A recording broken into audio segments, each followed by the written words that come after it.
We're back from severe technical difficulties. I actually played through a little bit of this game for about 7 minutes before we had a massive Comcast outage. I was able to restore my save rather than have to stitch together a 7-minute VOD, so we're just going to replay the stuff we already did. And Cat's joining me for a little bit. For a little bit. He could bounce at any time, and that's okay, everybody, right? Wink, wink, that's not rude or weird or anything. Tell him about my weird hangouts? Yeah, it's okay. It's all right. Yeah, he felt bad about popping in and then leaving, and I'm like, it's cool, man. Andrea pops in and leaves all the time. Sometimes she leaves without even saying anything. She's like, well, bye. Jahan will be like, bye, Andrea. Yeah, I'm always nervous to join stream and hang out because I feel like if I don't have at least 45 minutes to dedicate to stream, then I'm being rude. No, man, you can pop in. That's why y'all don't see me that much. I'm always just hiding. You can pop in all you like. It's no worries. Andrea will sometimes pop in for she'll come in for 2 minutes and like talk about something completely. It'll be wall dialogues happening on the screen, and she'll just talk for 2 minutes and then she'll be like, all right, bye. All right, well, what was happening? What's going on, sir? You just reached down into my deep, dark feelings and hurt my feelings with catfish, sir. Still a little raw. Story, still a little raw. Yeah, I told him that story. Every now and then, I still get a little hurt. Man. Alright, so far, nothing has happened in this Metroid game that's not... Oh, shit. See, I got a nice little map on the bottom screen, so I can always see the map at the same time. How does having a map cause you any stress? It depends on how important the map is. I see. Like, if I can't play the game effectively without watching it constantly, then it makes me a little nervous. Yeah. It just depends on how much interacting and interface the map has. This one, I can see areas I have and haven't been to. Whether they've been lightened or darkened. This little dark corner I haven't visited yet. To the left of me. No, here you go. How much did I say I was going to give? Like 300? Thanks to everyone for hanging out. I appreciate it. Give you more suffering. Kind of wanted to wait a little bit, but I did say 5 minutes, so...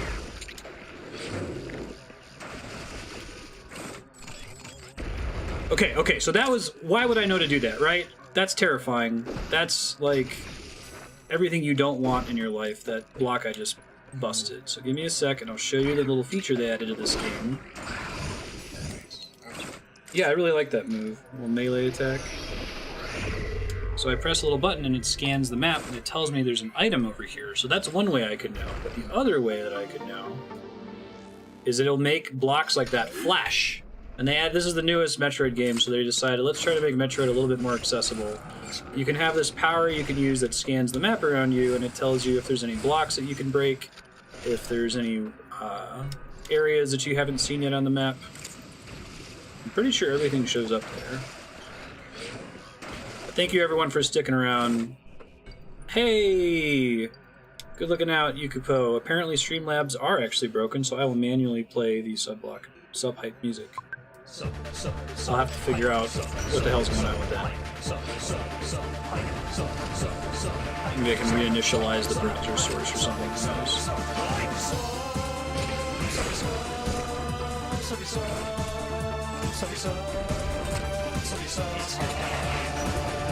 Stream did start buffering. I haven't seen any frame drops, but if you guys notice them, let me know. Shoot. Oh wow, I'm super low on health. I need to be more careful. There's a healing thing down here. Whew. Let me see if I can reinitialize Twitch alerts real fast. 1 second.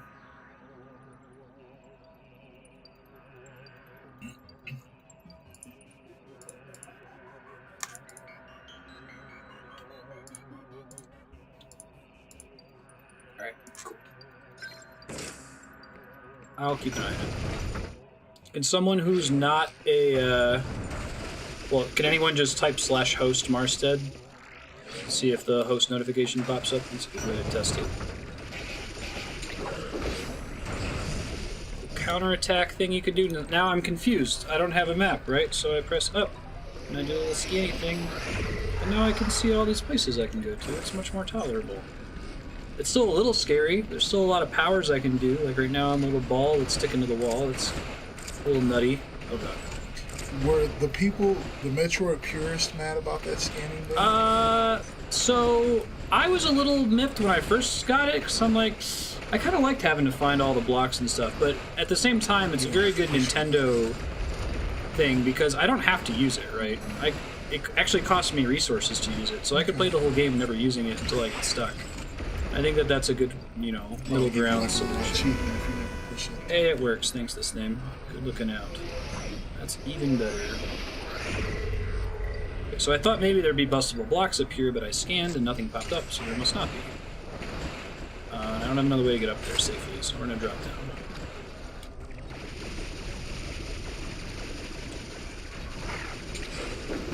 I really like that counterattack. That's new. This one's actually a remake of a Game Boy game, and it's like better in virtually every way so far. I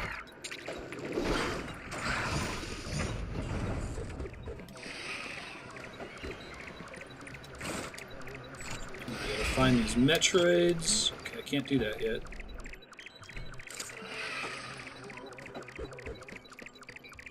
Hey, Jay.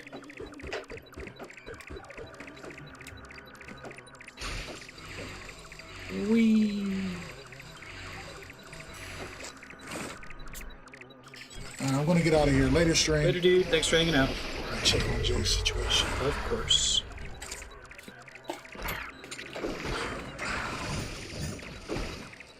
Hey, it's a save point. Live in the dream.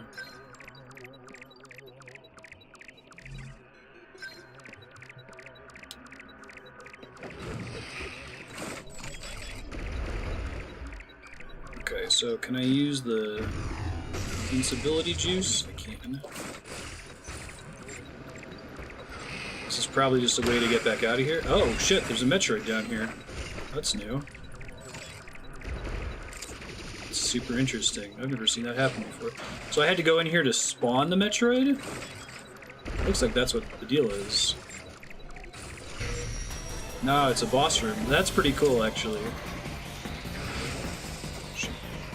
I'm gonna switch to the ice beam. And not touch the evil Metroid.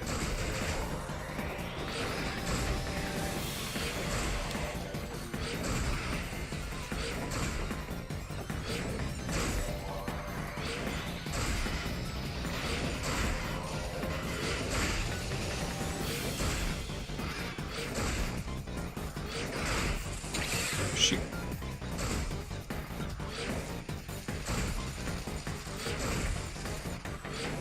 Breaking the ice off, it looks like.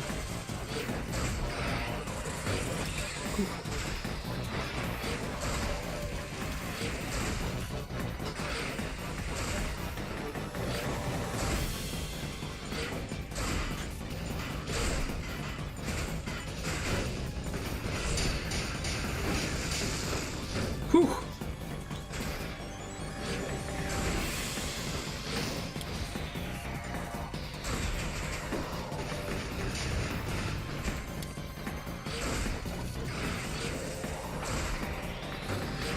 I'm super dead. I've never been more dead ever.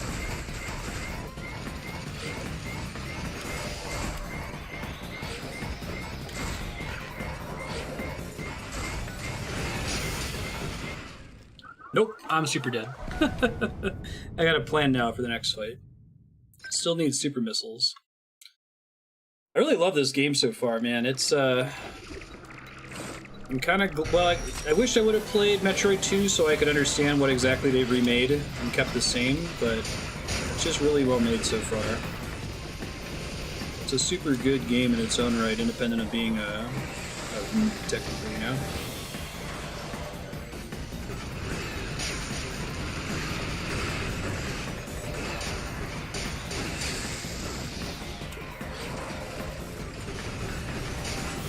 Re-equip my ice beam, don't I? That's part of my problem. Still a little bit faster. World's deadest bounty hunter. Alright, this is definitely the hardest, like, regular Metroid fight we've had in the game so far.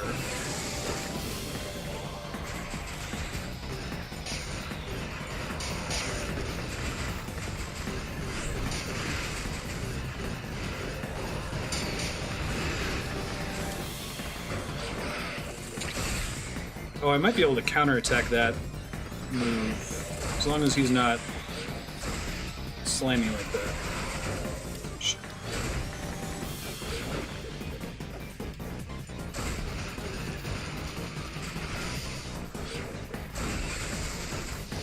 Ooh, I thought I dodged that in time. I wonder if it'll be easier to use the, it might be easier to use the grapple hooks. Hey, Knight. Doing pretty well. How are you? This will be our 5th attempt. Which is pretty good for a Metroid boss. These guys are usually one and done pretty easily. Too much stress or pain.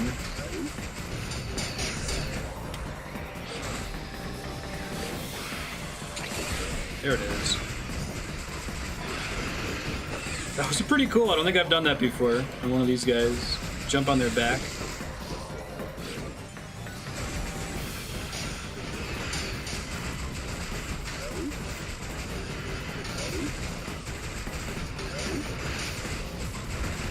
Shit. Nope. Not while he's splashing like that.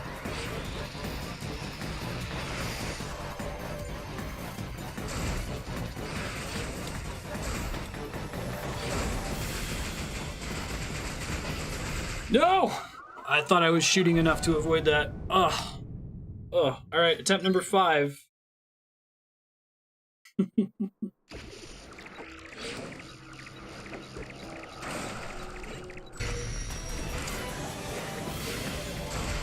Oh, I start with less resources this time because I got hit on my way into the room. Should be careful about that. Let's try to do this like super conservative.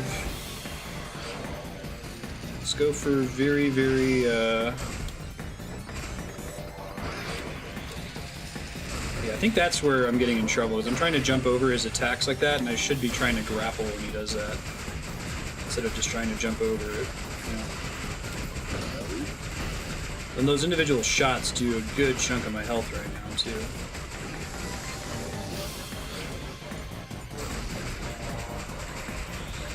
I don't think so. It's just pretty hard right now. I just gotta be better. I'm kind of being bad right now.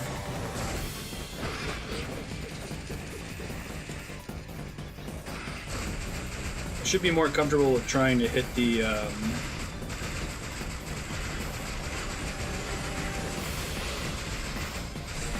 grapples on the roof. Shit. I actually came out with net less energy from that, unfortunately.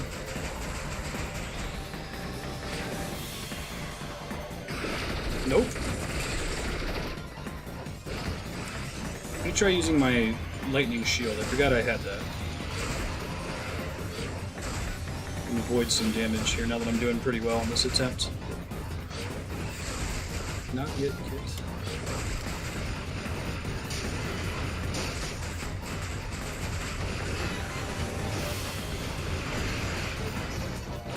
Alright, first try. That was rough. Things do threatening amounts of damage in this game. It's actually... I'm really happy about it, to be honest. I forgot I had my lightning shield. I probably could have beaten him a lot faster if I had used that sooner. Would have made it quite a bit easier.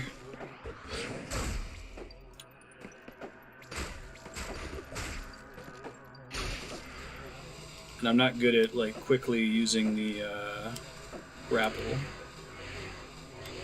The lightning shield eats like 4 or so hits of damage.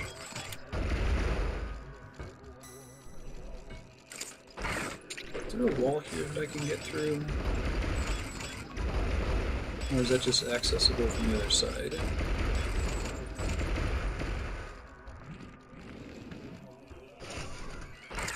They did. It looks like whatever games are remaining haven't gotten to a higher vote count. I'll have to correct it in a bit.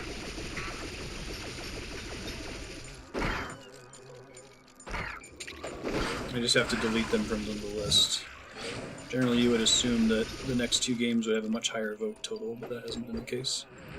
So give me 1 sec to do that.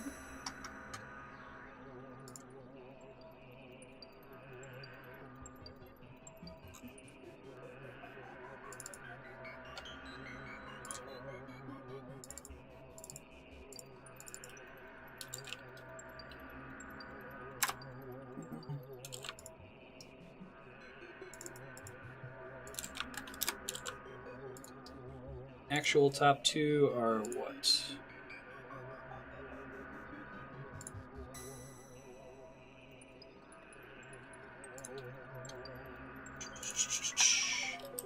Game 15, 0. Game at 1, 0. Game 27, 0. Game 15, 0. 1, 0. 0. Top votes. There you go. That fixed it. I just had to manually delete the old vote totals. I guess now we know to do that whenever a game wins. I need to zero out the old top vote text files, or we're going to have an issue. I'll go through here last time.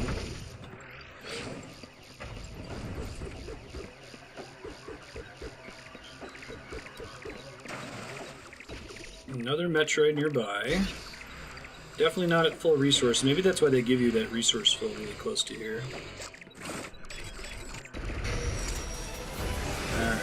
Just do that same thing I just did, but again, and with less energy and resources. No problem.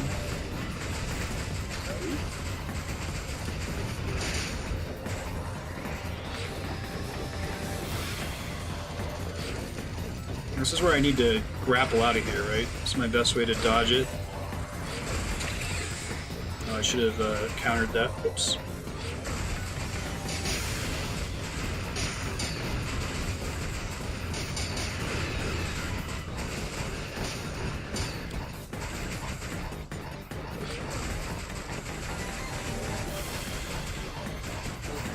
Oh, did it leave? It left. Holy shit. Interesting. I can't open yellow doors yet, right? As far as I know.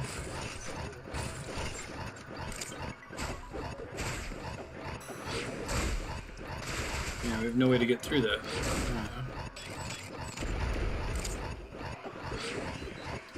Go to twitch.tv/Marstead/events and then we'll show you the, it'll adjust it for your time zone. Eat tonight. Probably a good thing it left, I know, right? Let's see if I can go find some energy. There's another room. Oh, is he back? This is another more different one. So much for that.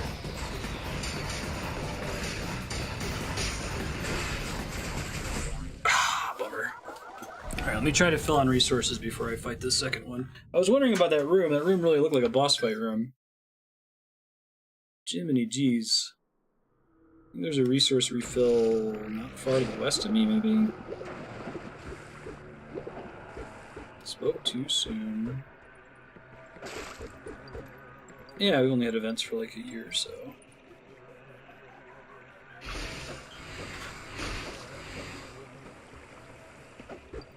Hey, is it full heal? Because that would be great.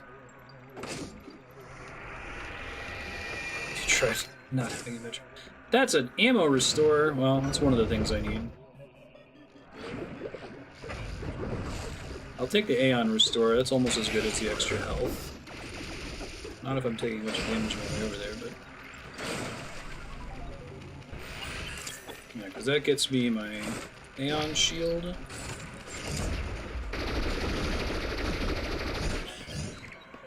Which makes a really big difference to our success.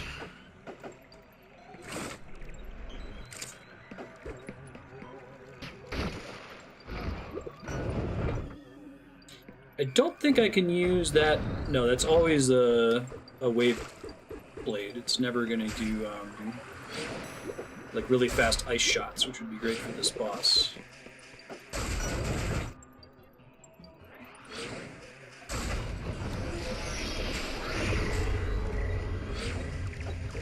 Alright, let's try it with this, see how it goes.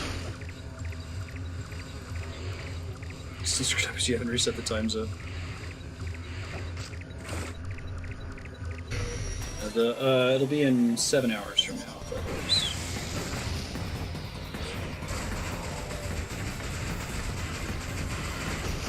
Shit.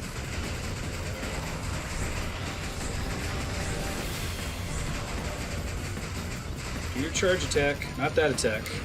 One where you run at me. Not that one either. One where you run at me.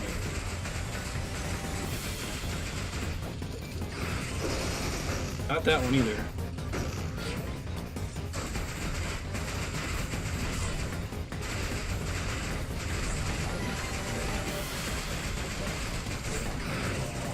Ooh, I didn't realize you could do that from up top.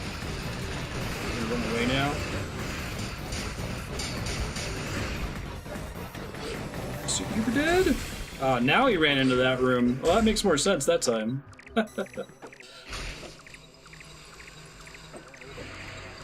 Metroid 2 would be a good sub-block game. Yeah, that makes sense. Game Boy 1, so we can compare it to this one. Oh, he gets health back when he does that. That sucks. Cheating.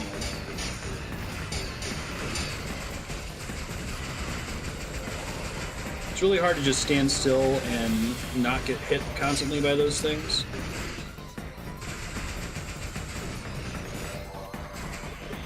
What's he do when he runs away like that? Oh, he keeps switching rooms. Jeez. I wonder if he gets a health refill every time he does that. Maybe there's a shtick to this one.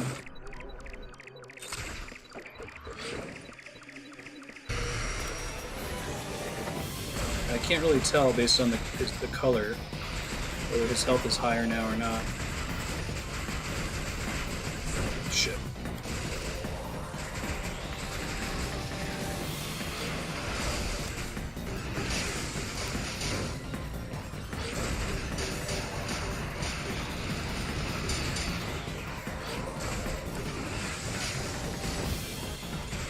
So close!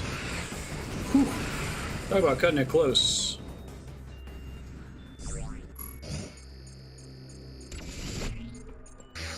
Yeah, we did Prime, and we did a day of Super Metroid, but that was it. Nick the file. So I still need to do Metroid Fusion, Metroid Zero Mission, both of which are completely stellar games. Need to finish this one. Probably not going to officially request Metroid 2 go on the voting spreadsheet. I'll count this as like the definitive version, as I'm going to do with Zero Mission and Metroid 1. But like Subblock would be a good place to put both Metroid 1 and Metroid 2. I actually missed the original Metroid when I was a kid. It just never crossed my desk. Save up here, right?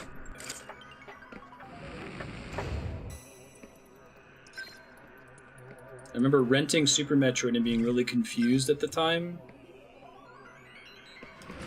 I just assumed the game was broken because I was a stupid child and didn't assume that I was the problem, even though it clearly was the case. Oh, that's cute. So one-way... they're really good at doing one-way shortcuts in this game. I feel like I don't remember too many of those in the other 2D Metroid games.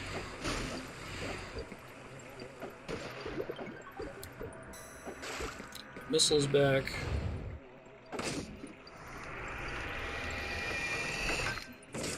I feel like Super Metroid is really creepy feeling.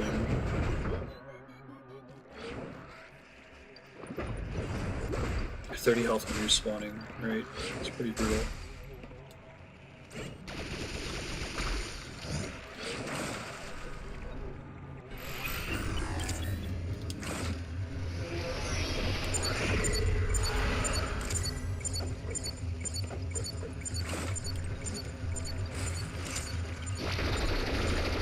You had to like draw your own map.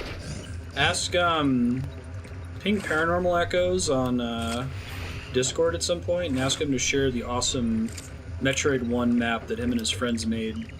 Like, they did it by hand of the whole game the last time they played it, and they put it on their wall. It's really, really cool looking. Spider Ball. Fights to aliens and doesn't afraid of anything, right?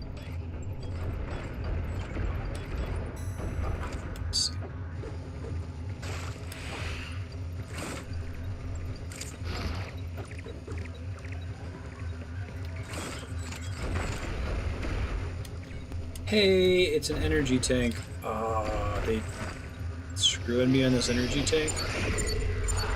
Hold up. Okay. That's a good one. That's a good one. Yeah, the thought of having a game where you have to make your own map is such a cool idea. I'd like to have a dev make a modern game that's built around it. Maybe they give you the tools to do it. I mean, I know there are a couple games that do something like that, but... Oh, that's sweet, Spiky. Oh god. I hate those things.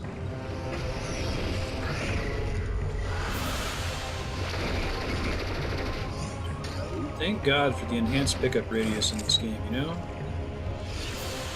Would it ever make a difference? I feel like there's some kind of portal funneling going on when you, like, jump from one of those to another. There's no way I'm good enough to just nail that every time. It feels pretty precise. Well, maybe there's not. Never mind. Of course I spake it.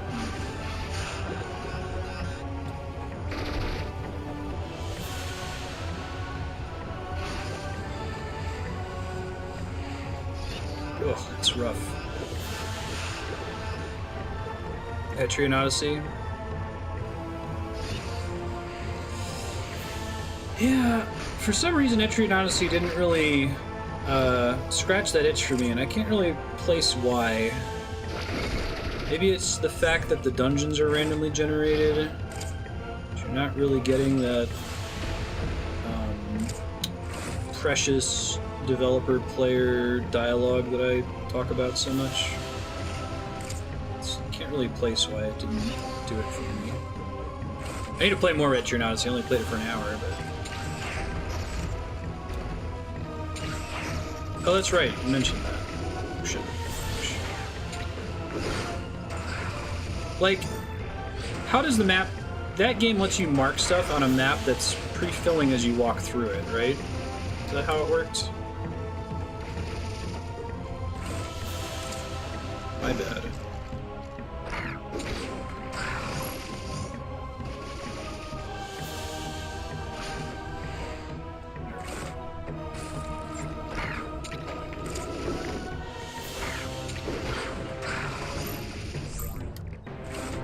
West March's style, 1 hex per session.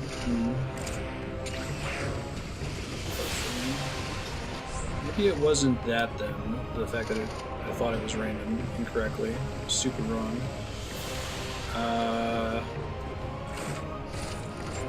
No, I guess you can see the matrix in Etrian Odyssey pretty quickly of what could potentially be in each sort of square, which is the way that the mapping is designed, right? Like, there's only so many objects you could potentially interact with, and those are the stickers or the stamps that you can set down. Whereas, like, if you made your own map for something like Metroid 1, like, there's gonna be some crazy stuff you're gonna have to mark.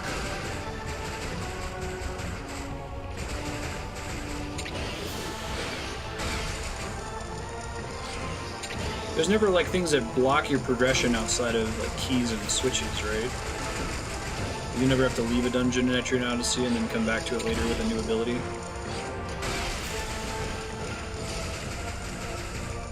Is he running away? Let me say.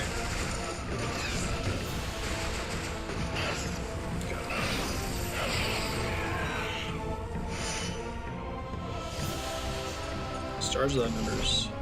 I think I needed a whole bunch of Metroids to get out of this area. Call it correctly. Let's risk it. Oh, I see I have to grapple that thing out of the way. Samus, why you gotta be like that? Now, is it gonna count as a boss fight death and set me outside the room, or is it gonna go back to the last save point? That's a good question. Count it as a boss fight. Thank you, game.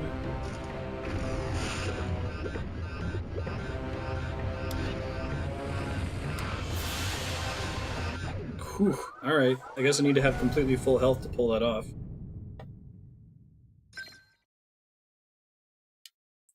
Can I make full health happen? Or try.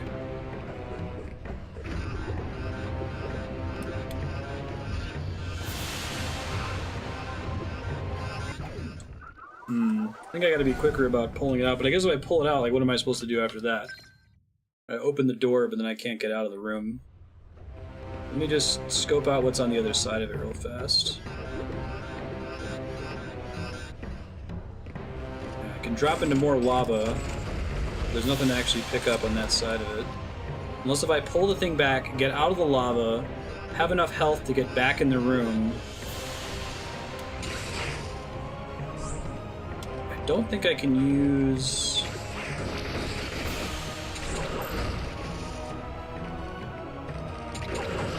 Come on.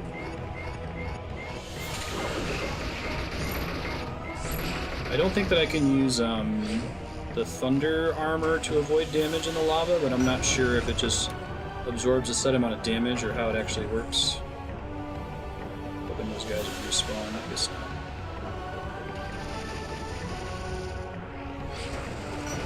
Alright, well, that should be possible. I might need to have one more energy tank to get through it. Or at least be at completely full health by the time I go there.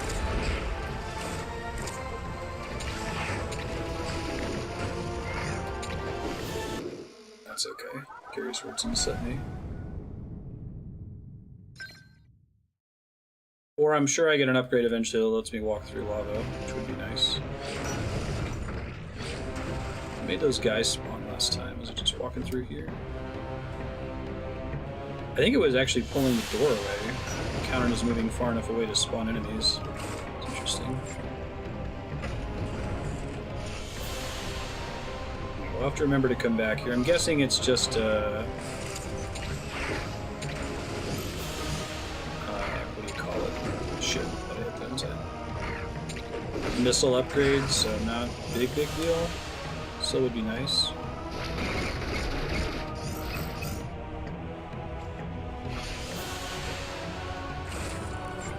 We got another thing we gotta kill over on this side, right? These things? Oh shit.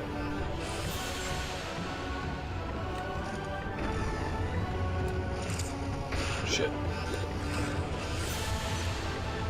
Could you tell if I was taking damage in the lava right there? Because I can check real fast after I kill these things. Check. Yeah, it looks like it doesn't affect the damage I take. It doesn't seem like the shield is going down at all during that. It's fine.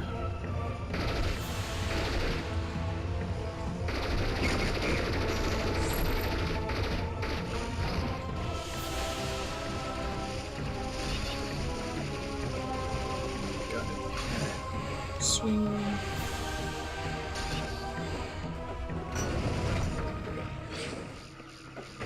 Okay, we got several more places to scope out. Oh, what's one song?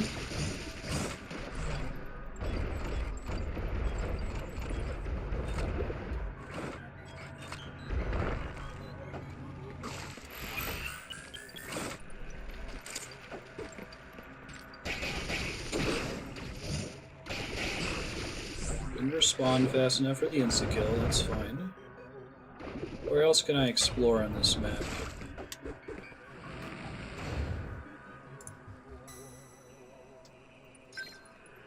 Looks like, I mean, knock on wood, but no dropped frames so far, so we might be out of the woods. I was worried we were gonna, like, log in and immediately lose all this progress. Okay, this is a one-way elevator. There's a lava room that I can't get into further north. Try saving real fast. There's definitely other areas we can explore back in the like first maps with all these progression upgrades. But I'm going to try to hold off on doing that until later in the game so we're not repeatedly going back to areas we've already been to. You know? There we go. Can you knock on wood if you're out of the woods? Deep question.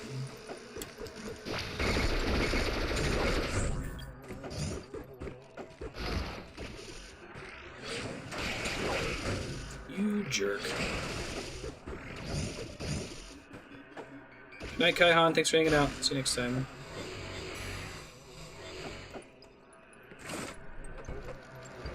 So I need to play Dungeon World. It's the one where you only get XP for failing. Part of it's like procedurally generated, so it reduces the GM's workload. Is that right?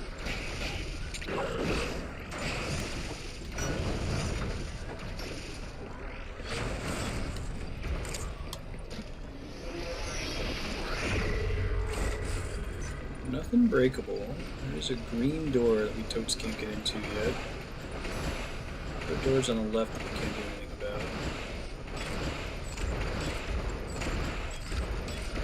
about. Wasn't supposed to do that. Feels pretty good in the hood. Doesn't matter though because I can't. I still don't have super missiles, so who cares? Definitely made bomb jumping a lot easier in this one compared to Super Metroid. I think Spiky nailed it, it's just that the timing is a lot more forgiving, right?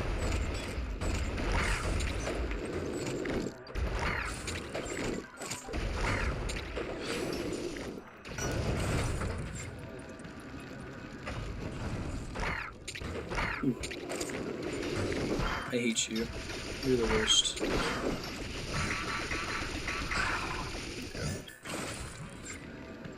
Pretty close to dead because of that guy. Everything in this game does a boatload of damage. I'm not screwing around with it. I did not play the original Metroid 2. I got it for the 3DS. I'm like, I'm going to play this finally. And I played about maybe 30 minutes of it. And it hadn't aged well enough for me to be able to appreciate it. So I was really excited when I heard about another Metroid 2 remake, and I was really bummed out when they got C and D'd. But in retrospect, I totally get why they got C and D'd, because they were working on this game. So it was really bad timing. I bet they wouldn't have gotten C and D, because that project was like, I don't know, 7 or 8 years running, and by the time it finally came out, that's when Nintendo actually had something planned. If they had released it sooner, they might have been okay. I think the door that's down here is blocked, but let me check. No. Oh, this is where I was going before we had the Comcast outage.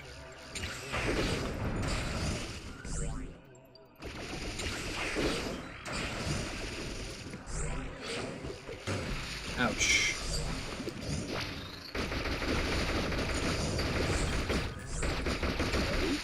Little bugs are not my favorite enemy.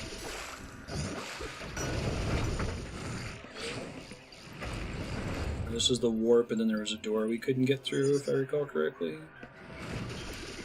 So we gotta come in from the other side of the door, which will likely require us to gain access to whatever opens yellow doors, which I think is the power bomb? Question mark? Not sure though.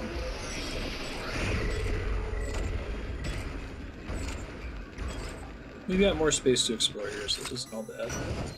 I'll look at my map real fast. I don't really have a lot of warp points in this map, do I? Go up the elevator and try going down to the southeast and see what we find.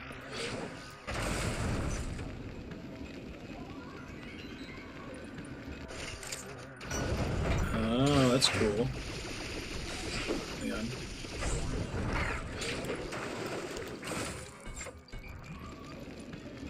Climby, climby, climby.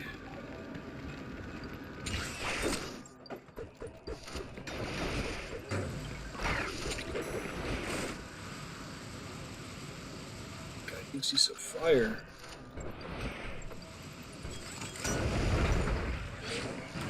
Let's take this upstairs and try going east and see if I can get down there. And there's a round where we started at the beginning of the stream today.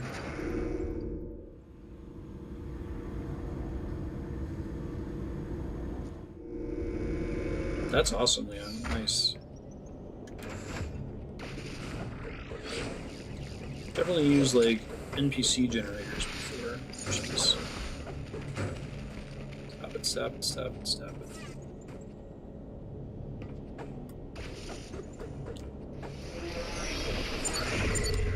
Get to that corner. Oh, that's nothing special. I don't know what the flashing is. Must be a block that's somewhere within that scan area. The volume of the beeping is increased the closer you are to the blocks. Maybe? Oh, this looks like a power bomb. Still don't have one. Can shoot these though.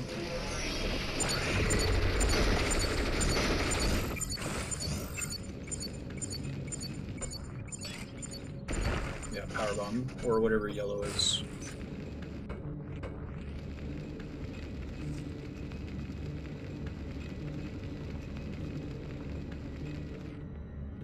When you get around to playing this yourself, you're not gonna remember any of this. Someone's watching me play Deus Ex. Yeah. I know, right? I don't remember individual bosses, but I guess like the boss design in this game, they occasionally play around with it, but most of the bosses are just those little Metroids. And there's, oh, this one has an electric attack, so you can't always counter it for free, or oh, this is a big guy that sometimes blasts the floor with fire.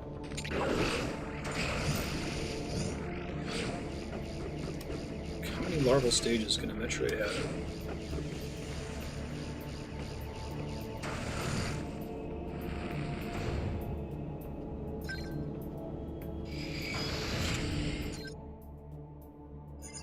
I'm good, thank you.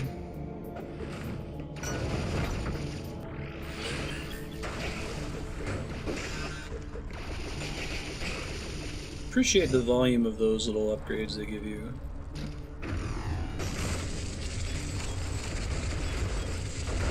Ah, power bomb. I gotta be getting it soon, right? There's a power bomb door that's right in this area. I wonder if we actually get it in this zone.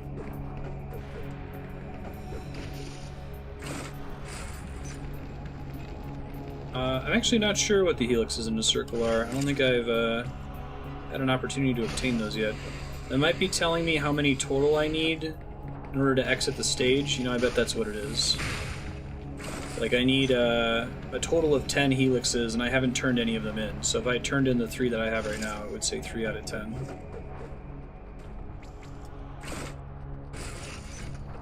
Design space.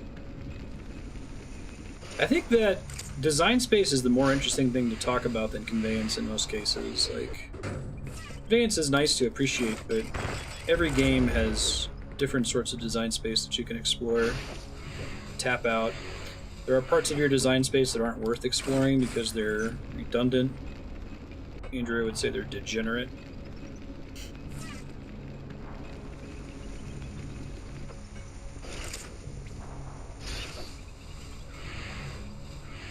Sometimes it's worth exploring degenerate design space just because it can be fun for your players to realize that that's what it is. Card game example. Really? Am I supposed to get up here? Could. Guessing it's not what they want us to do. Oh, there's a dummy. Didn't even notice it. Could have also done that, but that's what they wanted me to do. Having a card that's a 4/4, or having a card that summons 2 2/2s, a little bit degenerate. Could sometimes be some slight differences, like if you need to have a body left over afterward.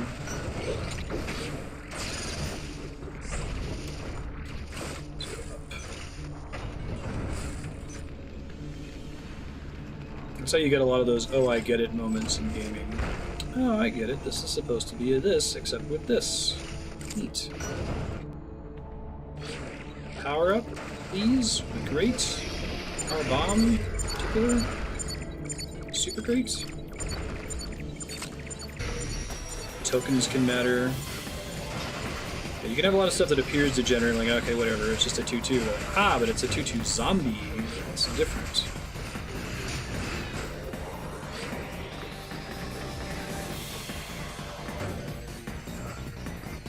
You gonna try to dash at me? No.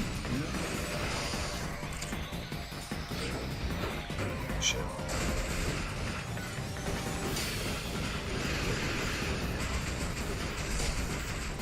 I like having this height, because then I can missile the shit out of him and still have time to blow up the juice in the meantime. Mm-hmm.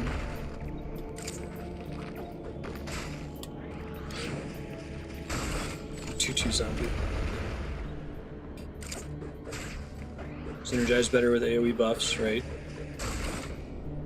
I'm trying to think of an example of something that's literally and entirely degenerate that doesn't have any, like, technical difference. I don't know, I guess like having a haste creature, I guess is the the magic term. Creature that can attack the second you put it out. Okay, how about that? So maybe you have a creature that's like a 5/1, so it does 5 damage and it dies if it takes any damage. And it also says that it's destroyed at the end of your turn, that it has haste. Like, that's almost the same thing as having a spell that says deal 5 damage to the opponent. Enemy player or creature. But it might be a little bit different, even though it's almost totally degenerate with the spell. It's a little bit different. Because it's a creature and maybe it benefits from some slight creature effects. That stuff's really interesting. Everything identical except the name. Yeah, that happens a lot in Magic, right? Where they're like, it's grizzly bears. It's a 2/2 or 2. Yeah, you can do flavor differences, so your design space can be exactly the same, but you can vary it with flavor. That's actually really fun. I love when games do that. When you have that aha moment, I know what they're doing with this.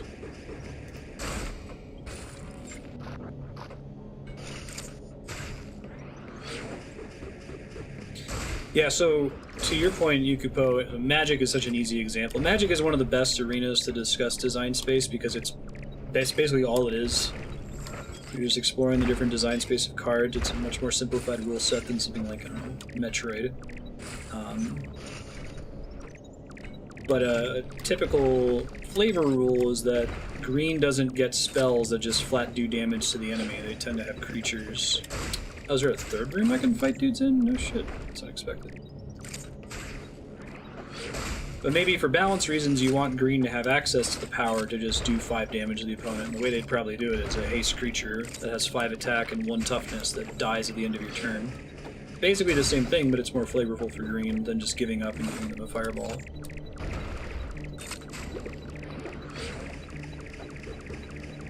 Buy it again, because your opponent isn't allowed. Right. As Wizards, so they have some cards that are really old that they've promised never to do reprints of, so as not to screw with the market value. But have they promised never to do a functional reprint of them? Basically the same, but different name.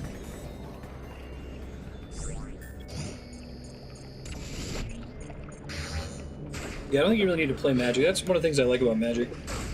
Magic is a game that I haven't played in, I don't know, 8 years, 7 years, but it's a really fun game to appreciate from a distance. Like, I like to read the spoilers for new Magic cards the way you might read the newspaper for a town you used to live in but don't live in anymore. Like, scanning here. Nothing new, looks like. And no power-up. Screwed. Power-ups. Just getting that, I see what they did there experience. It's really fun. And there's so much stuff they can do in Magic with tying flavor to mechanics. Or one of the most fun things you can possibly do is designing the flavor first and then coming up with the mechanics second. Like, that's some of their best sets have been top-down like that. Okay, we need something that's a 5/5 that lets you attack the enemy for 5 damage. What should the flavor be? And so let's start with the flavor and try to figure out what the mechanics would be. Hearthstone is really fun like that when they try to interpret World of Warcraft bosses with the design space of a card game. It has to be a little bit different from the card game, but still kind of reminiscent of the original game. They do some really cool stuff with that. That's part of why I'm excited for Final Fantasy VII, the remake, even though I'm bummed that it's an action RPG. Like, I'm really interested to see how they use the design space of the action RPG to adapt, essentially, the original encounters, bosses, and story elements of Final Fantasy VII. You can have narrative design space, too. Like, you can think about, you know, the challenge in adapting something like Game of Thrones for TV. There's a lot of stuff in Game of Thrones that just, frankly speaking, should never, ever, ever in a bajillion years be on television. It's not TV friendly. And there's stuff that the show can do really well that the book can't do.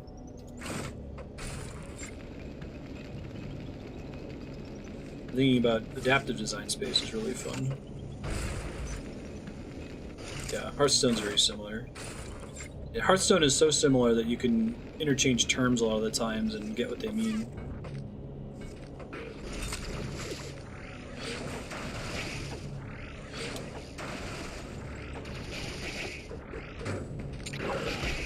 Now, the big thing about making the card and then restrict... Oh, wow. I was way lower on health than I thought I was. Shit, where's the last save point? The boss fight? I guess you just get really punished for taking multiple hits. It was the boss fight. Dang, yo. I guess I can take the warp when I get out of here. That's a bummer. Yeah, I guess I only have 2 energy bars.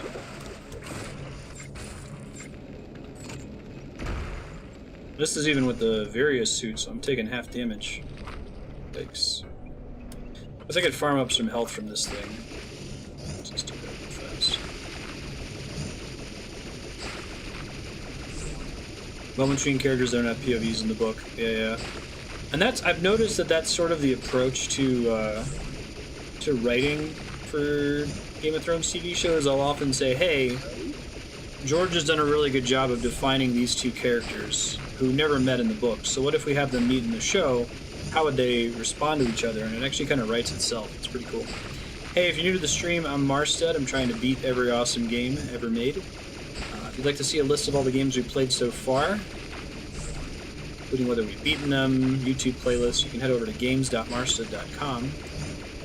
You're currently earning a special currency called Sphere Points that let you vote for the next awesome game. You can see how that works at vote.marstead.com. Subscribers on Twitch and Patreon earn extra Sphere Points and can nominate games to be featured on our weekly sub-block where we play games from subscribers. But if you're just hanging out and lurking, that's totally cool. This is a zero obligation channel. Welcome, it's good to have you. Yeah, it's like, there's a lot of stuff in card games in particular. There's a lot of design space that you can't really ever explore because it's just too powerful. Like, my favorite busted card is probably Pot of Greed. Pot of Greed from Yu-Gi-Oh! I've never played Yu-Gi-Oh!, but as soon as I saw the card description, I knew exactly why it had been banned.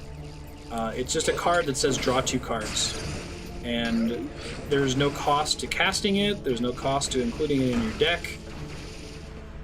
It's probably one of the most OP cards I've ever heard of, even though if you just look at it, if you're just designing your card game for the first time, it doesn't seem that bad. But if you think about it, if your goal in designing a deck is to try to draw into a combination of cards that will cause you to win the game, say there's, I don't know, let's say there's 7 cards that you need to have. And if you had those 7 cards in your hand, you would be guaranteed to win the game. Well, like, then the ideal situation would be to have a deck that's 7 cards, and it only has those 7 cards in it, so it's only possible to draw them, right? I don't think I actually need to teleport anywhere. I need to find a save point. Full health, so I should be a little bit safer. So most games get around that problem by saying, okay, well, you have to have a minimum number of cards in your deck. And that's why most pro players will keep just the bare minimum of cards. They want to have as consistent of an experience as possible. They don't want to put too many in there. It's a pretty classic noob mistake to be like, oh, I want to have 100 cards in my deck. So if you have a card like Pot of Greed that just says you draw 2 cards for free, there's no cost, it's effectively replacing itself with an extra card. So instead of having a minimum deck size of 40 cards, now you have a minimum deck size of 39 cards, and it's much more easy to get to those 7 cards that you need to win. In Yu-Gi-Oh! You only need 5 to win the game. Your opponent doesn't get their next turn if you attack them with this. Wow. That's wild.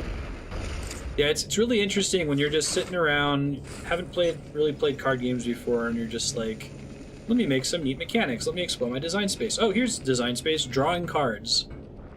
But like at that point, the design space isn't just what mechanics, what features can I give to the player, like what costs have to be included in order to balance them. And you get some really interesting baselines, like in Magic and Hearthstone, you start to get a sense of how much mana a card should cost. You know, if it's just looking at its vanilla stats. If it's a 4/4, should probably cost about 4 mana. If it costs less than 4 mana, there'd better be something else about the card that makes it balance. Like maybe it has a drawback or something. It's just a really interesting way to think about math and game design. Some games are better at thinking about it than others. A lot of games just kind of throw abilities out there willy-nilly.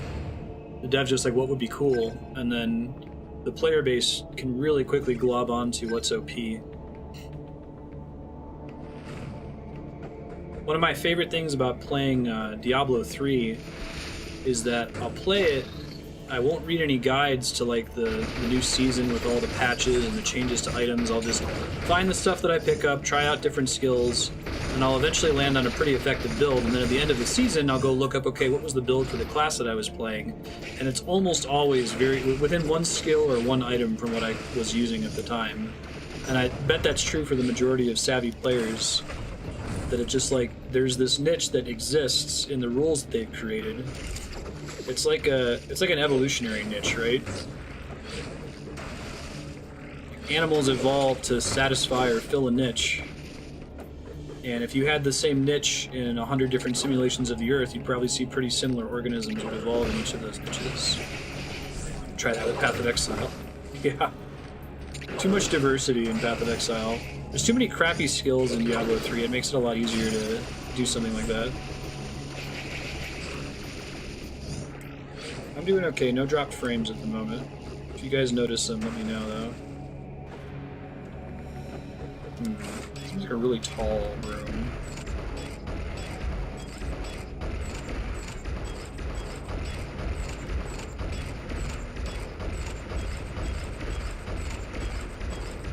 Path of Exile makes it tricky to respec, though, right? Like, you can literally respec for free every time you go back to town, so your ability to experiment is very, very, very high compared to a lot of action RPGs like that one.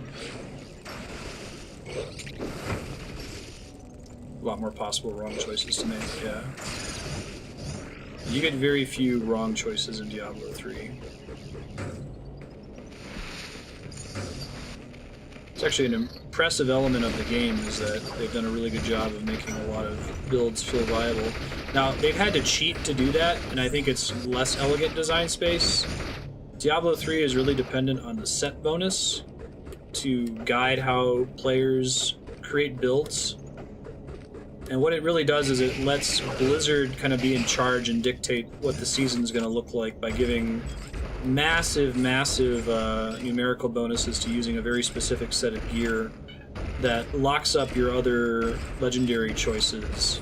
And they can know for sure, okay, people are going to be using this charge skill because this power makes the charge skill OP. This item makes the charge skill OP. Can't even see the advanced class trees. I know they exist from when the game tells you at the start. That's crazy. Yeah, I like the fun and guesswork part. What's interesting to me is that if you had a game like Diablo 2 where there is literally there's nothing like set bonuses to tell you this is how we expect you to play the game. I already did that. Like, even still, the most dominant builds will develop and be discovered by the same players independently over and over and over and over and over again. Yeah, that was what Diablo 2 was like. You have to follow a build guide.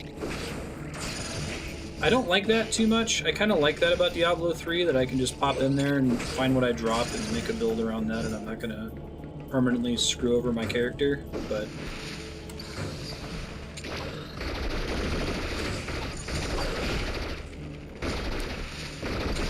There's an interesting experiment that you're running in a game like Path of Exile where it's like, let's just give you all these abilities, and then the devs are just curious, like, okay, what's going to arise from all of that? They almost don't have to put any work into it. Like, a playstyle is going to develop that's totally independent of their intent. They may have never envisioned, you know, oh, this player is going to run around and try to take damage so they can get to low health, because at low health then they can press a button that blows everything up because of this combination of equipment that they have. Let's see how far I can get. I'm guessing I'm going to get blocks somewhere on the ceiling here.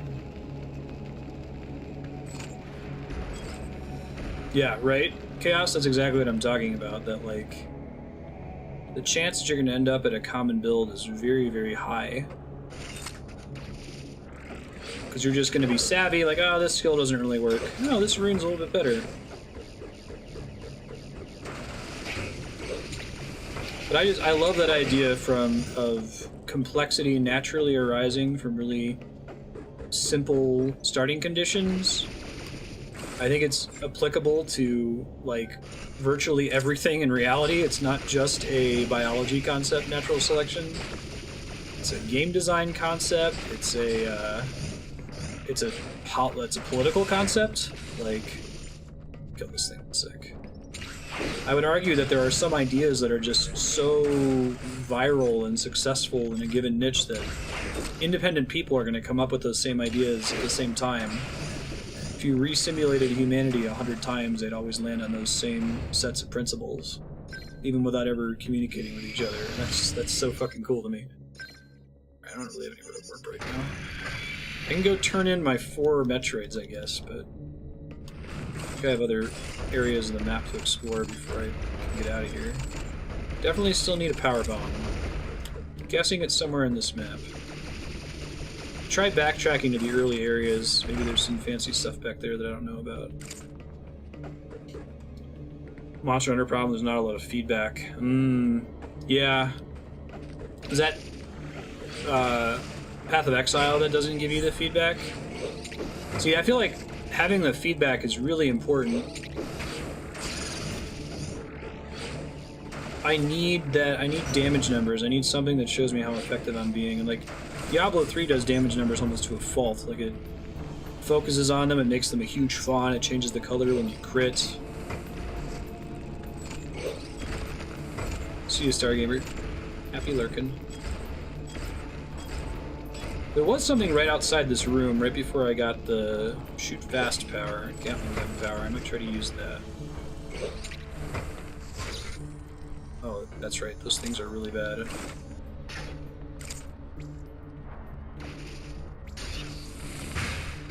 Cool. I believe that's just a shortcut, right?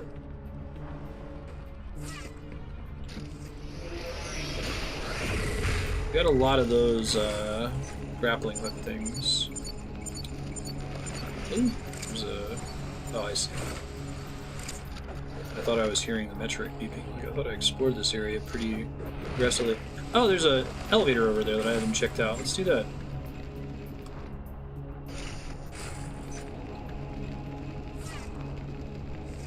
That's crazy. I wonder why... Have the devs... I feel like I've heard that the devs of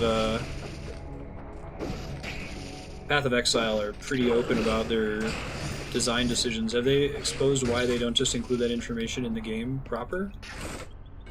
It's very surprising that they don't. This thing hits like a truck. Oh shit. I cannot let them hit me. Well, this is my elevator, and take this, explore some more.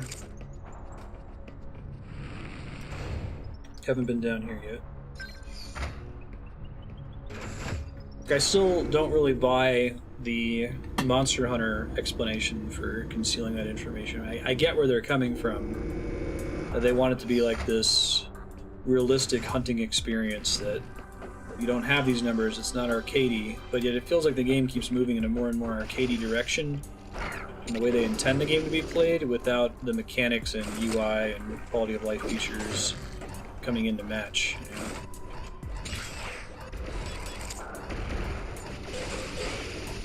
Get some healthier.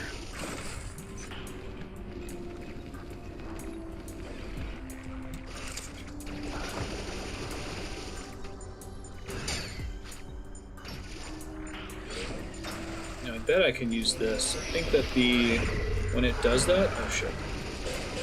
When it shows a yellow thing, it means I can kill it if I shot it fast enough. Yeah, that's nice. More health, please. Just want to get to a save point or a healing spot. Either would be great.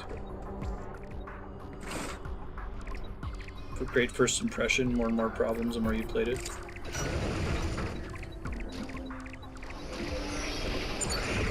It's interesting, it's like I had the opposite experience with the game. I feel like there's definitely a Metroid in there. I'm not ready to fight one. Although I guess if I die to it, it's going to put me outside this room and effectively be a save point, so maybe I should give it a try. Alright. There's a fire Metroid, it looks like. Watch out for that.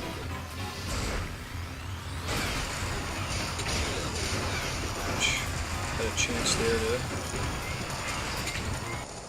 to... Alright, next time. I'll get some heals from this thing when I kill it.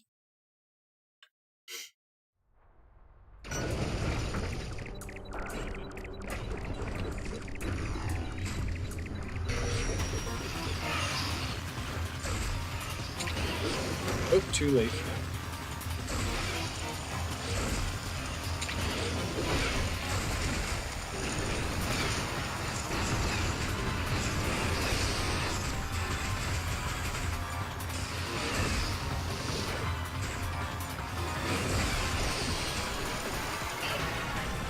First try.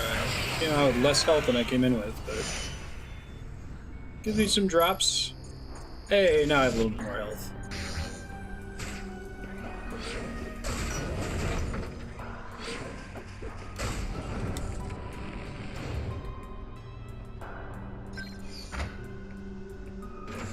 So a really simple illustration of the idea of, you know, a game that has complexity that arises from simple rules is just Conway's Game of Life, right? Like, not really a game. I guess there were some goals.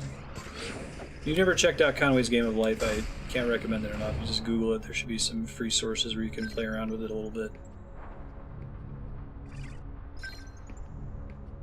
Let's go this way.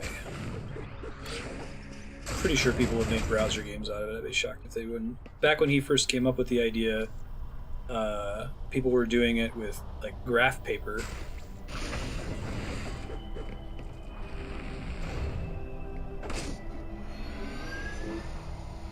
Hey, now we're going to see if the little circle at the bottom goes up. Yeah, that's what it is. So the circle DNA, Leon, is how many Metroids I've turned in out of how many Metroids total I need to turn in to progress to the next map. I need to find 5 more. And then it also tells me where the next Metroid is that I haven't fought yet.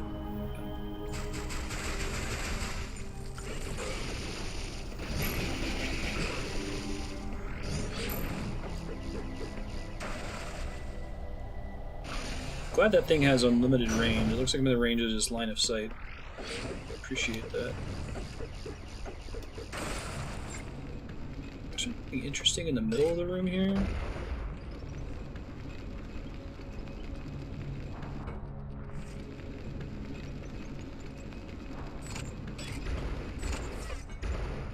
So there's all these cool, like, quote, endgame patterns you can create in Conway's Game of Life. Can you read?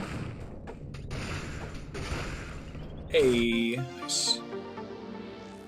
But Conway didn't design those patterns, right? He just designed the initial rules of the game, which is whether or not a colored-in cell lives from one generation to the next based on how many neighbors it has.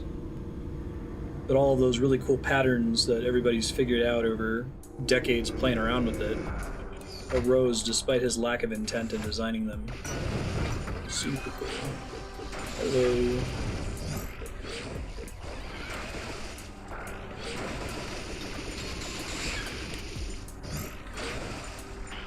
It's a missile guy. At least he drops a lot of stuff. I love more missiles. I always need more missiles in my life.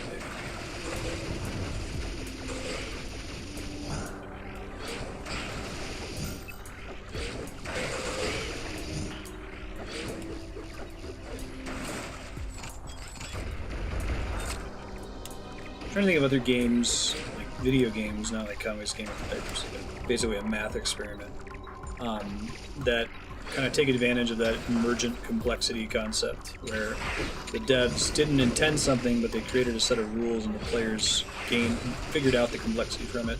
I guess you kind of get that from speedruns. It's emergent complexity arising from often bugs in the game and like quirks of the physics engine that were never part of the developer intent. Probably Metroid here. Oh, it's one of the big ones. Still not good at fighting these guys. I like the little ones that I kill almost immediately. Let's get more height on him so I can destroy these things. Let's also turn this thing on.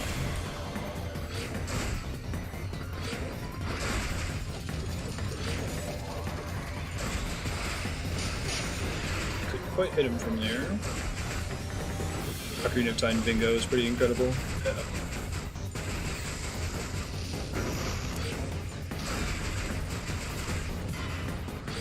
That's a fun thing about speedruns, like, I say it still is emergent complexity because the only rule that you're adding is, alright, play this game except try to do it as fast as you can. which is often really, really different. Like, most developers aren't designing their game asking, what would happen if a player wanted to beat this as fast as they possibly could? And then including mechanics that support that, like, even if it's just like an official timer.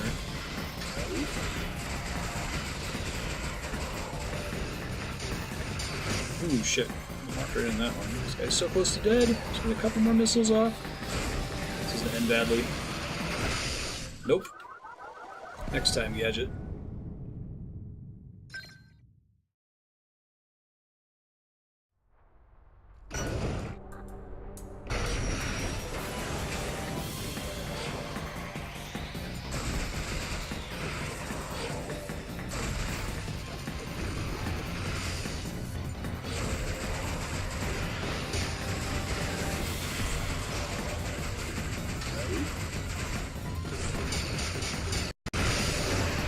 I didn't think I was close enough to him for that to hit me. Did not get enough value out of it, unfortunately. For the amount of damage I just took.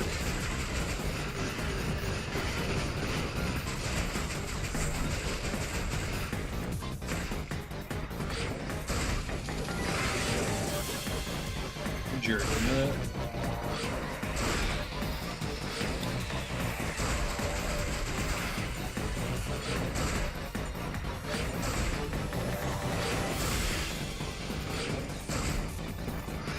Drop down immediately? Oh, cool, dude. Oh, that would have been my chance. Bummer.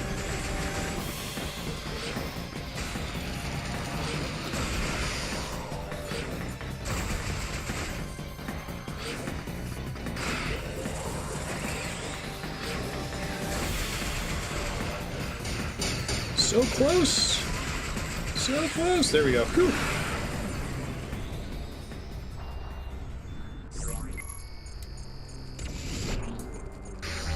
Fairly linear game made extremely non-linear by glitches.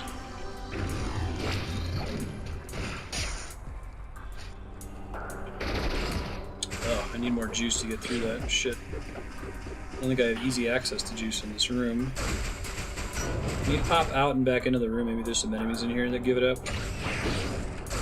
That's a little bit.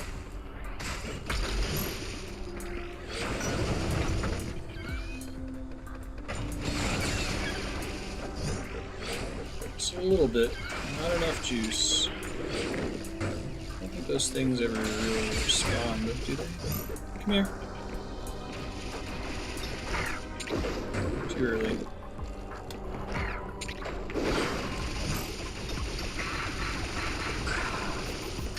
Let's see if that's enough. It was. Very nice.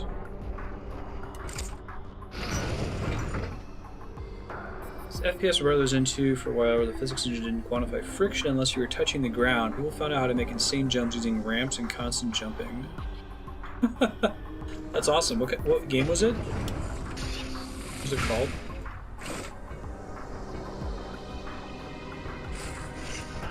Let's go let's through this door first, huh?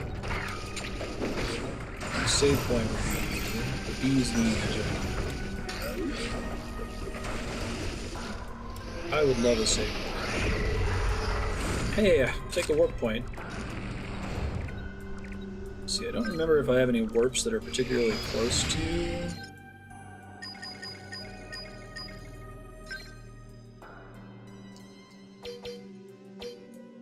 Save? It's not a save, that's an Aeon refill. I don't really. There's no reason to warp in the case.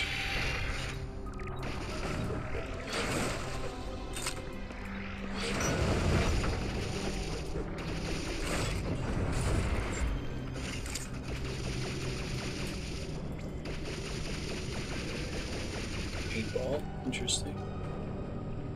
I wonder if it's possible to intentionally make a game.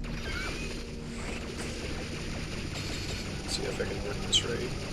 When you make a game on purpose where you don't even know how it's meant to be played, you don't even really have an idea of a correct way to play it, and it presents itself as many different games to many different people. you kind of have that. You automatically have someone's going to try to speedrun your game, so you get at least two interpretations: your own interpretation and the speedrunner's interpretation.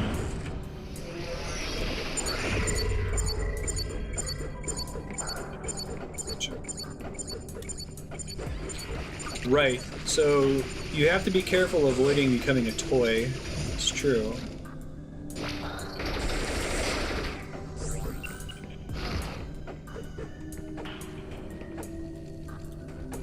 Yeah, or a true center. Dwarf Fortress, there you go.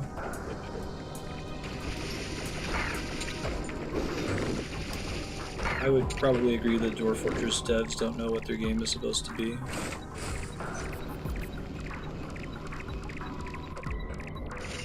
Shop of Worms? I've never played Worms, actually. What do you mean, sir?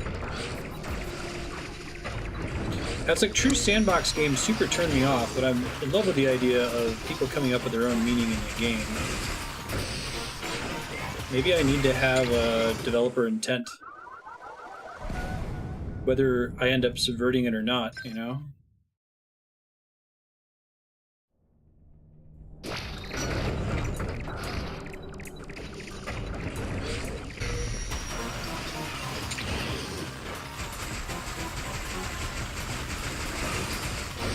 Shit, go inside. Too late. Item called the Ninja Rope. You can climb places and swing around. Proper manipulation, you can do really crazy shit with it. See, I think that's the problem, though, Yukipo. Like, I'd prefer to not see the Matrix in most cases. And I kind of get bummed out when I finally do. And I feel like I've never played a sandbox game where the Matrix wasn't immediately visible.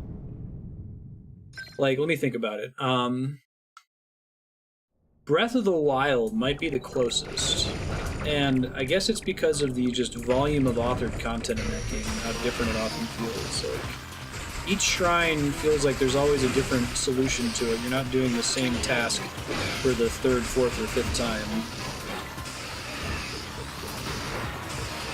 You know, something like, I was talking about mechanics being degenerate, and a game like Skyrim, which is very good, it's very full of degenerate mechanics, right? Like, you know, most of the stuff to do in Skyrim is side quests, and most side quests very quickly degenerate into, okay, it's, you know, go collect 10 bear asses, or go bring a object to an NPC.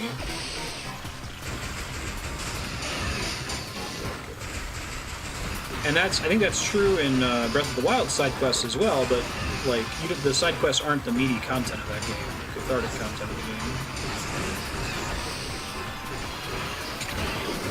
It's facing the wrong way. Shit. It's feeling pretty good about this one without that happening. First try. I enjoyed Minecraft. What was different about Minecraft?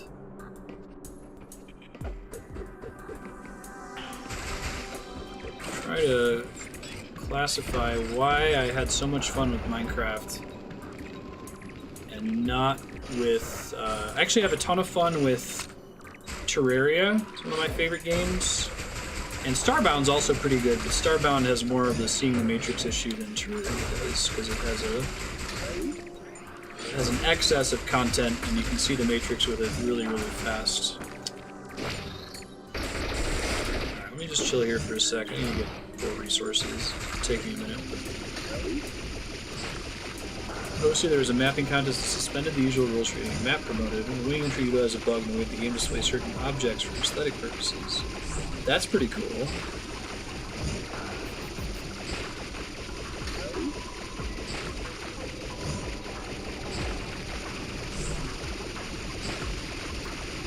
I guess when I use the term see the Matrix in a game, what I mean is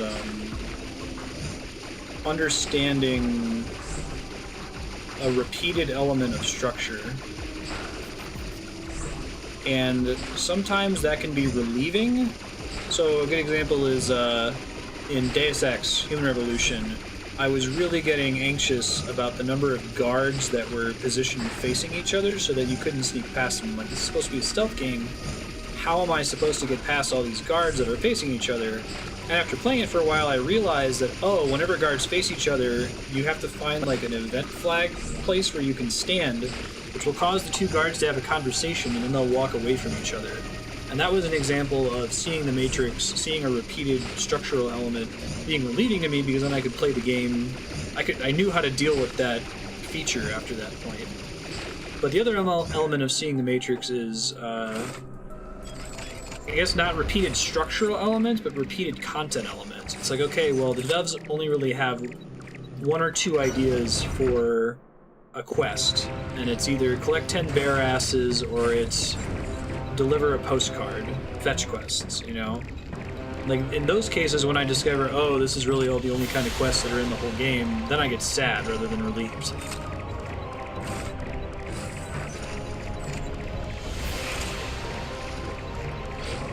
Minecraft is all about personal goal setting and social aspects. I appreciate the server mode and the reason to play. Yes. So, like, the repetitive buildings in Mass Effect 1. I love Mass Effect 1. Hey, LitFX, how you doing? I love Mass Effect 1, but I hate how all of the habs are basically identical. And as soon as you've visited one planet, you basically visited all of them.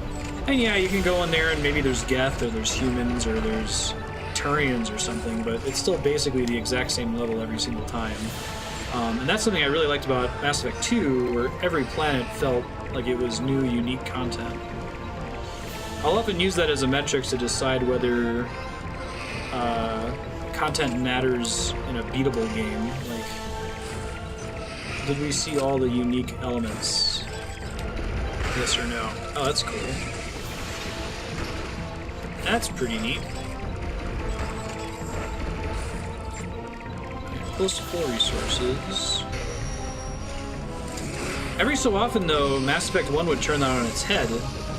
Like, very, very rarely you would run into Thresher Maws, right? And that would really, if you were so used to the kind of boring planet exploration, what would become boring planet exploration, seeing the Matrix of that game, the first time you run into a Thresher Maw, you'd be like, oh shit, wow, I was not expecting them to do that. Just the number of Thresher Maw moments was really, really small, given the scope of the planets you could explore.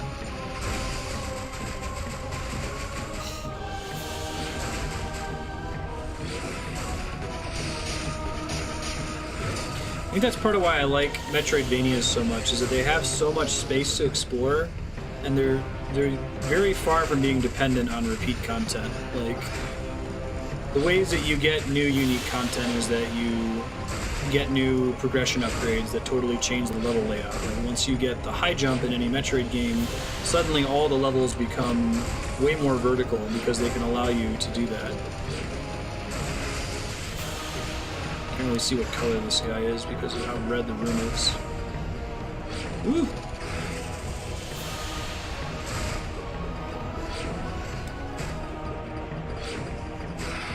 Ooh, could have blocked that. Bummer.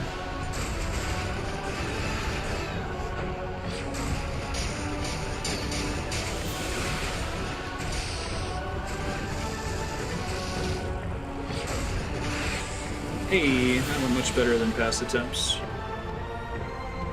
You found a Thresher Maw on the first planet? That's crazy. Yeah, that's one of my favorite parts. Elitania is this planet you go to in Mass Effect 1 where it uses the little trinket that the Asari consort gives you on the Citadel. And it has this really weird, like, all-text flashback to when the Protheans visited the apes. Oh, it's so weird, but it completely stands out from the rest of the game, and it gives you this feeling of, man, even though I thought I saw the Matrix, there's still occasionally some really different stuff in here. So I wonder if sometimes it's reasonable, or it makes a better experience for the player when, you know, the Matrix is easy to see. Shit. And then you just very occasionally subvert that expectation. Like, I bet that planet, Elitania, would have been a lot less interesting if the whole game was full of stuff like that, right?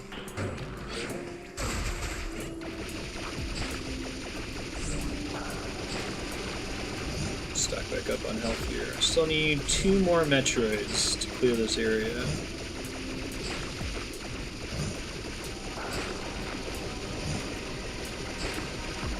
I can see how many Metroids are remaining in the whole game, right? 19? Does anyone know how many Metroids this game started with? I think it was like 50 maybe?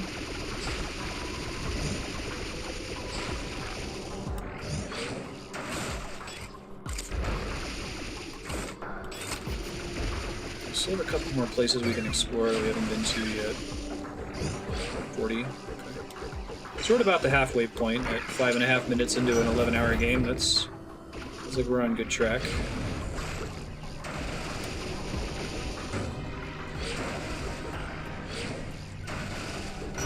Forty sounds right, because I think we mentioned that when we first started. Isn't it kind of goofy that like you're committing genocide and all you have to do is kill 40 Metroids on their home planet? I think it's meant to be an abstraction.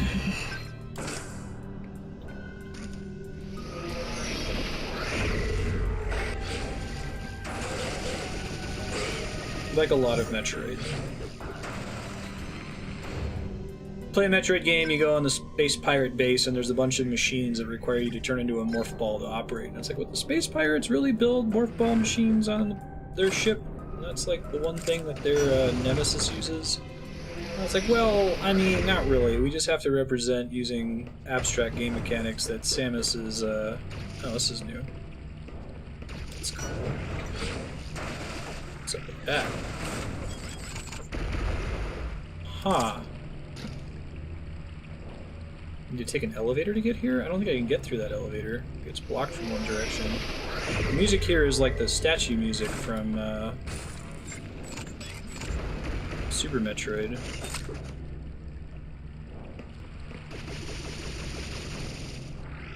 There's a scan in Super Metroid where they tried.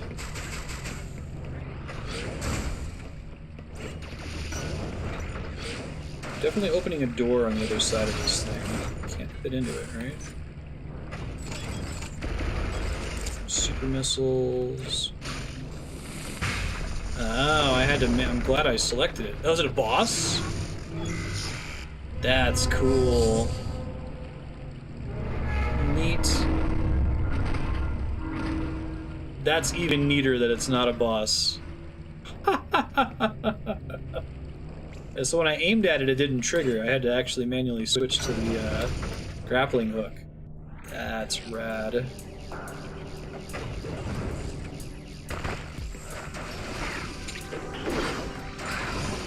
Nice. Hello.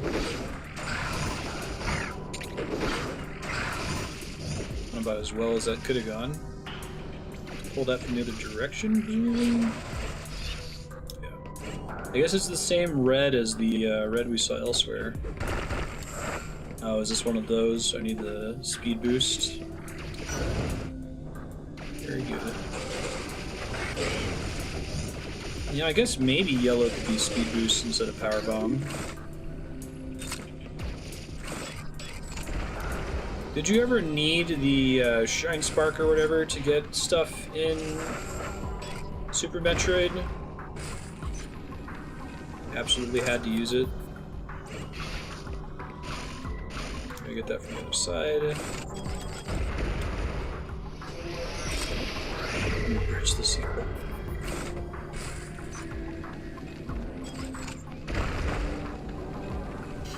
Good job.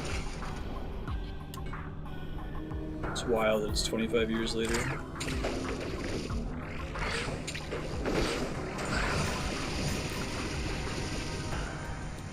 We already have full Aeon. I don't really need that. Let's see. Stuff in Zero Mission there, party. Zero Mission teaches you how to do it, though, doesn't it? I guess Super Metroid kinda teaches you about it. That hallway with the animals. Really easy for a kid to not understand what that's supposed to mean. Yeah, okay, I guess that animal can do that fancy thing that I totally can't do.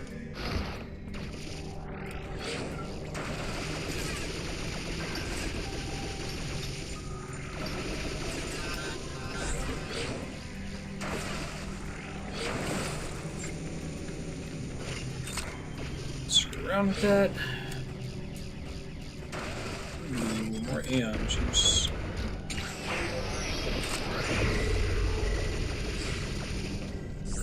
Beeping anything?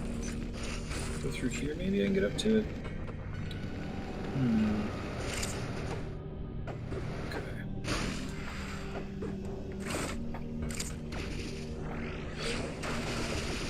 Seen these purple doors before. I think I need to get an upgrade to my beam. I need to be a triple beam to fit through it. Still shows as purple, which tells me it is wave beam, but...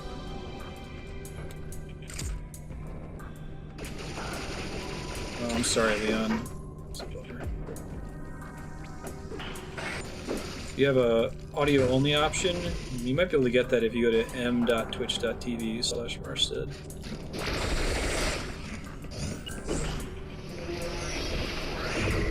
I'm not sure if that actually works though. They occasionally keep charge doors long after you first get the charge ability. Hey, we got a warp.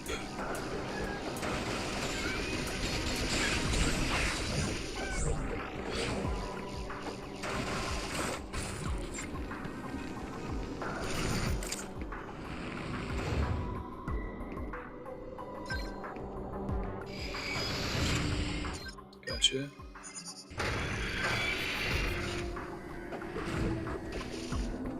There we go. I still never forget when I went to... Andrew and I went to Tokyo. We went to 2 different hotels in Tokyo, and they had 100 Mbps up and down for free. You didn't have to pay for it. A lot of hotels in America that you have to pay $10 a night for, like, email-only internet. And it was stable enough that I was able to stream on it repeatedly. 2 urns. I need to get this from below. How that works. That's cool.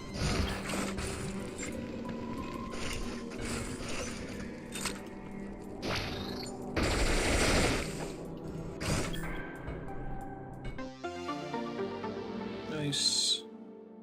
It's a country that prioritizes that shit, man.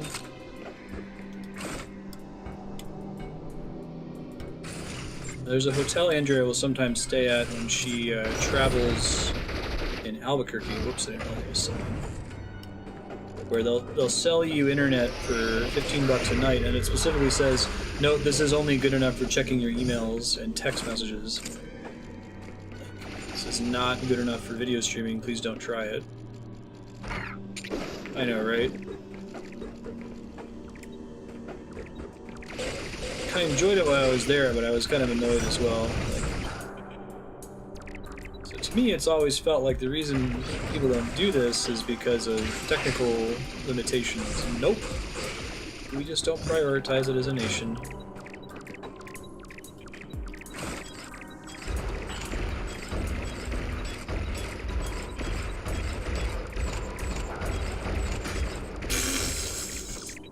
Alright, well...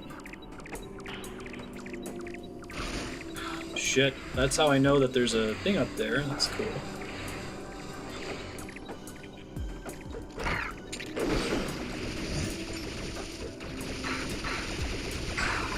Here we go. Come here, friend. Too early. Oops.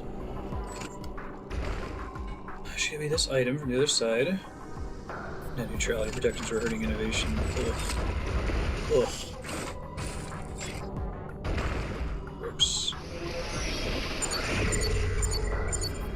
This is meant to be a bomb jump room here. Or maybe not. Let's see.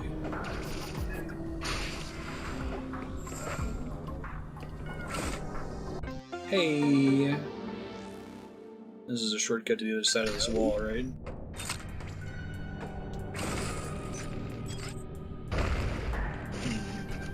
This one also a missile? There it is. Sweet. And that's pulled. I like that those are all permanent progression elements. I kind of wish they were marked on the map, but... huge deal. Fewer abilities to have to worry about in this game, I feel like.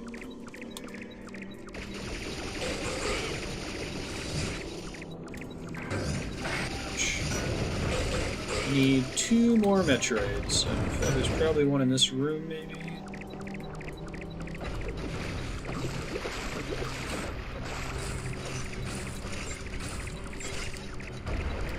That totally looked like it was explodable. It's not.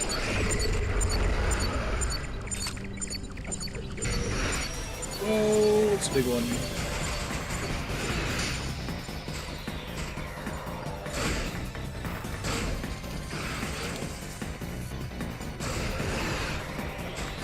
Not getting enough momentum on that jump, unfortunately.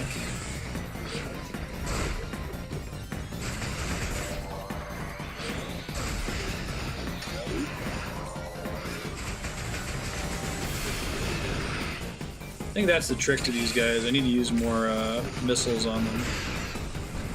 When they're on the ground, I can just missile them in the face over and over when they try to chase me. Burn them down a lot faster. I don't have as much trouble as I was before. It takes a while to develop muscle memory for this game. Like, the analog stick's not great, and it's definitely not necessary to use the circle pad. There's nothing in the game that aims in any direction other than what you can accomplish with the D-pad. But I think they did it because they reserved the D-pad for other inputs, you know? It'd be nice if you could flip them and have it so circle pad inputs switch the special Aeon skills. Oh, there's one. Get the hell out of here.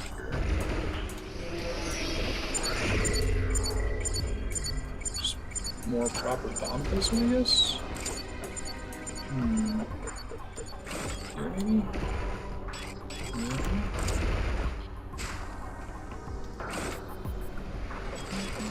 It's meant to be a only get through it from the bottom type door. Doesn't seem right. Well, what's the oh, I'm dumb. I didn't see that. Oopsies.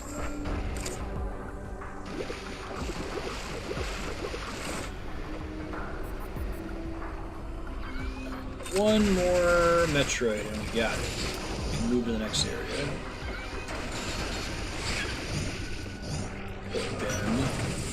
Ben and Marty meowing. So miserable. 30 minutes, kiddies. There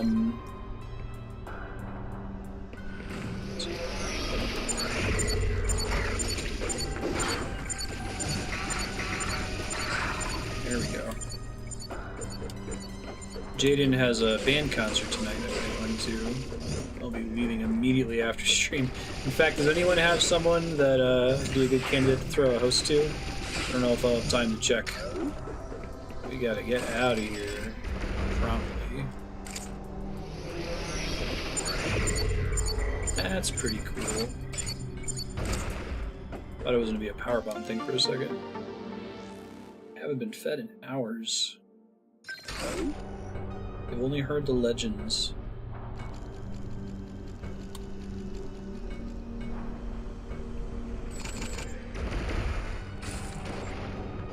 I think that direct sound when you get close. The last Metroid. The last Metroid. Why gate that area up there? That seems really odd. Can't bomb jump. Interesting. I'll have to remember that for later. Maybe it's a one-way exit. Whoop did he scoop? Get that as a sound effect. I'm guessing he's not going to bother putting copyright protections on it, so put it out for free. Scoop? Scoop? So what kind of wall is that? Probably power bomb, actually. That makes sense. Yeah, okay. Okay, I get it.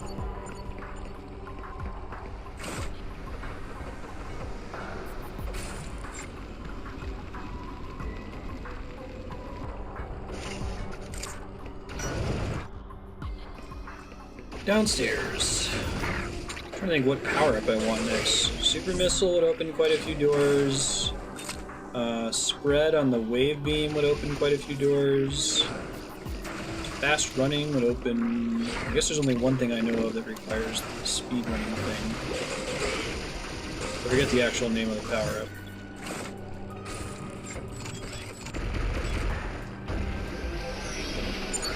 Power Bombs would be great. I've seen a lot of places that require power bombs so far.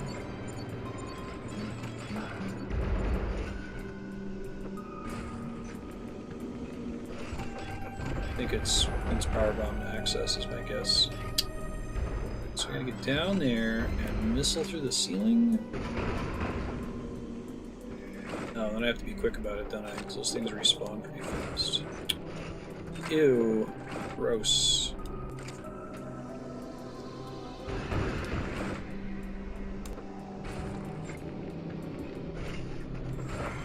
Ah! Ah! Rude. I hope this isn't, like, barely possible, you know? Oh, shit.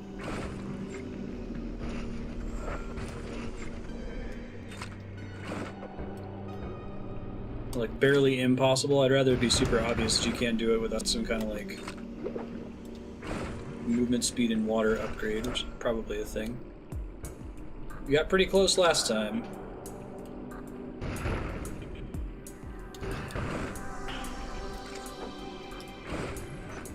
If that's actually faster. Ugh! I hate this. I hate this so much. I don't think I really have a way to do it faster either. That's definitely slower, not jumping in the water. The question is it faster to jump with the morph ball?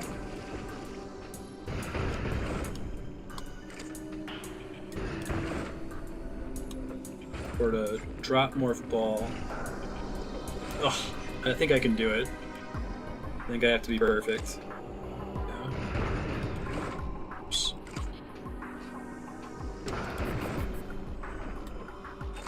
Nope, not like that.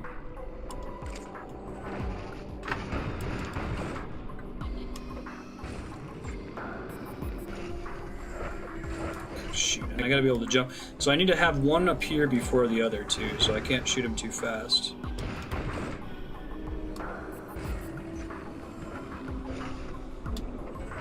Oh, it didn't let me go, so I think I have to actually be spider balling through. Like, I can't jump through it, unfortunately. This is miserable. But the spider ball is so slow compared to the jump.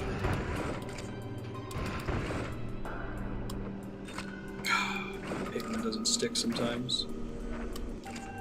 I'll give it like 3 or 4 more tries, and then I'm gonna have to call it. Come back later when I get an upgrade that makes it more tolerable. Yeah, I keep jumping and it doesn't let me through. Like, I think it registers as being back slightly before it actually is back. Last try. Yeah. Oh well, we'll come back some other time. Pains me. So I know it's a missile and not like an energy tank or something. If it was an E-tank, I would keep trying. It's a bit too precise for my blood right now. Kid Marstead is screaming from the past for no reason. Alright, let's scope out the map here. I'm going to go to the warp and see if it tells me where the last Metroid is. The zone.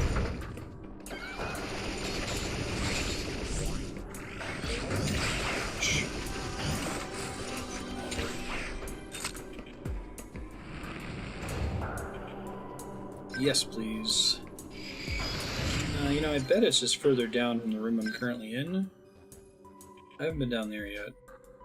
Let me scope that before I work.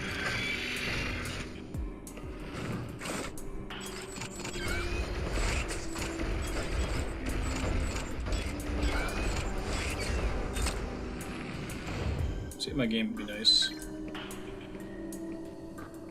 I wonder how many total energy tanks are in this game. It feels like there's a lot of room for them on that bottom screen.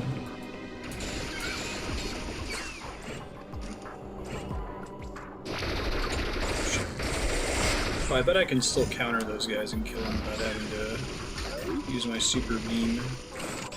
Try that next time.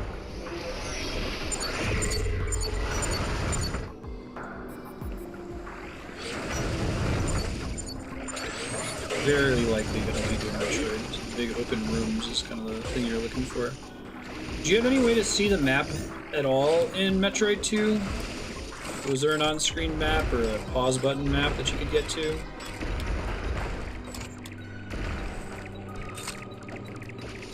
This one's able to run away. Which is why it isn't in here yet.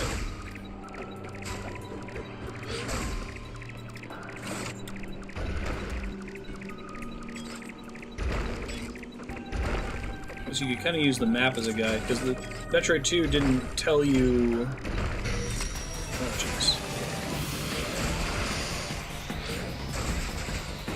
Didn't tell you how many Metroids you needed to kill, if I recall correctly, right?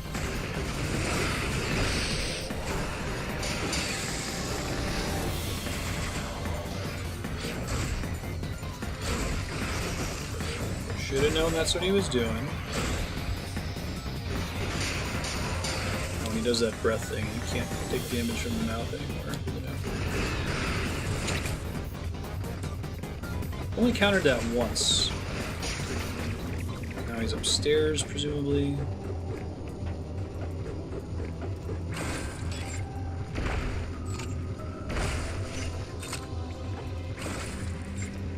Still can't believe this game. The very first upgrade you get after the Morph Ball is the Spider Ball. Like, they really give it to you, really.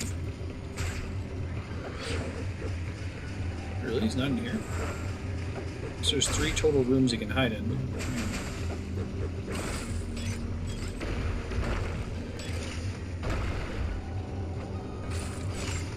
You get extra value out of the same Metroid, right?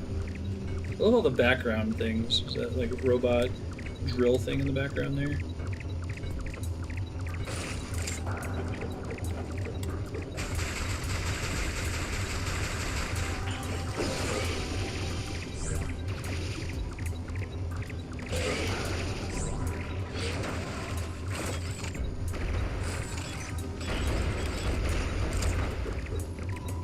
Oh, there's something down here? Really? That's weird. Alright, there's just 2 fast ways to get through that area, I guess.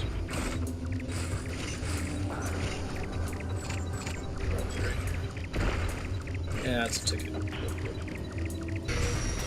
Hi, buddy. Buddy old pal.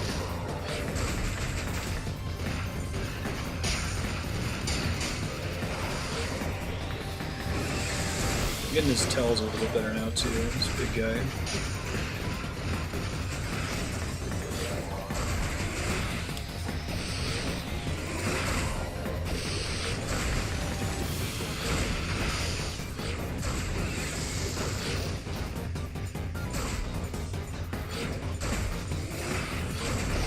Shit, in time.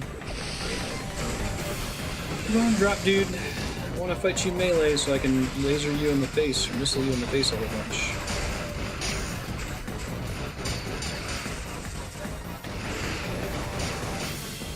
Oh, he's running away again, jerk. Well, I know where he went to at least.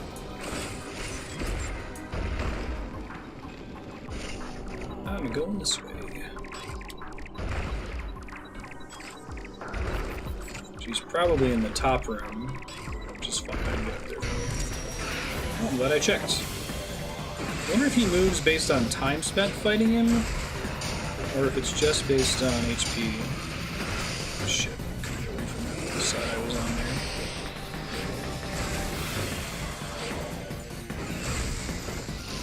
there. Can't die after 3 attempts on it, right? I'm pretty miserable.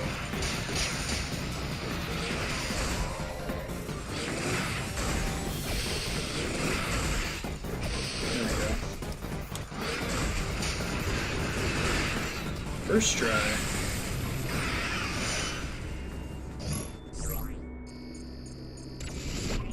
I love that Nintendo had this idea about larval stages of the Metroid as early as Metroid 2. Well, I don't think we see them very often after this game, right? They show up a little bit in Metroid Prime, I think.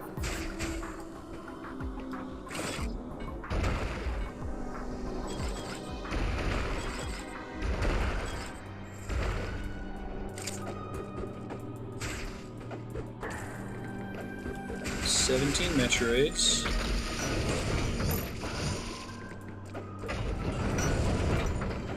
Now I have all this context for the very beginning of Super Metroid, where the last Metroid is in captivity, and the galaxy's at peace. As a well, okay, I guess that it's not the last Metroid is in captivity, therefore the galaxy is at peace. Just two separate statements. The whole galaxy is at peace? There's not one warring planet anywhere.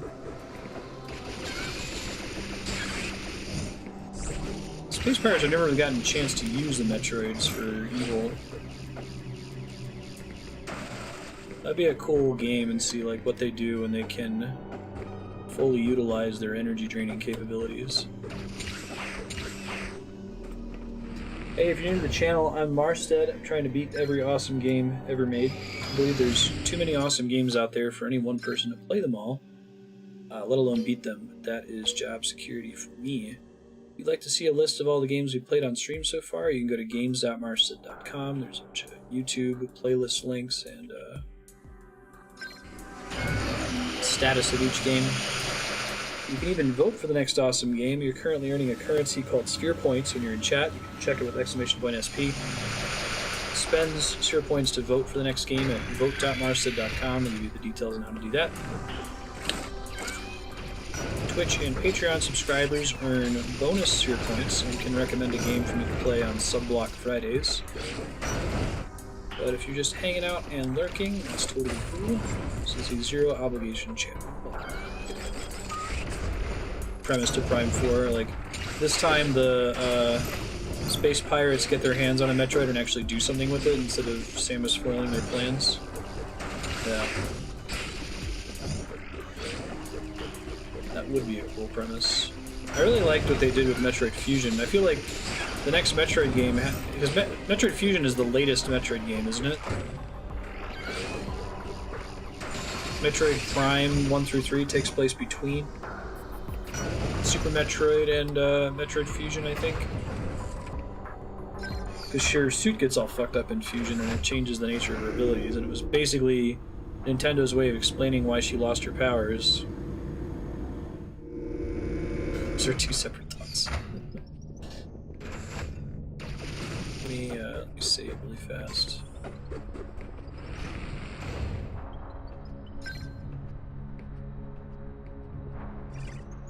Samus has been missing for X years. I wonder how they'd bring in all the lore stuff from her suit getting fucked up in Fusion. Fusion's such a good game. It's like the most linear Metroid game, but it's still really, really solid. And it has a AI character that talks to you constantly. Somehow I still like it. New zones to explore here. I'm gonna go up the elevator real quick because I think there was something I could get almost immediately to go back a zone. Let me double check. I might be making that up.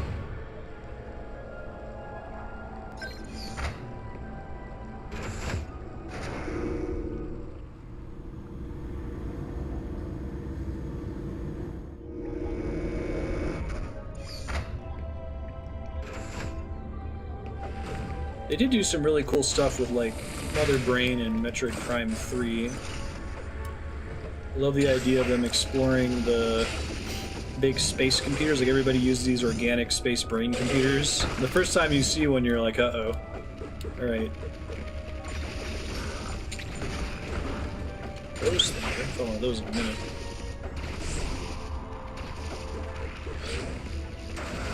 Alien Metroid crossover. Man. I bet Metroid could fuck up some xenomorphs. The shit in Metroid Fusion with the SAX stalking you, oh my god, that's like some of the scariest shit in video games. I think that's aged well too. It's still pretty freaky.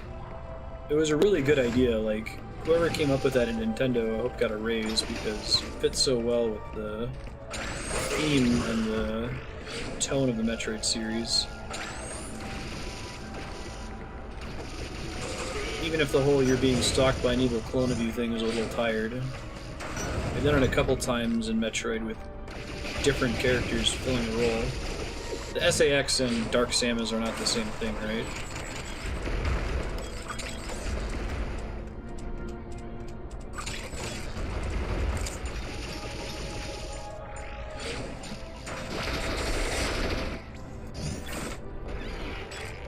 Yes, yes.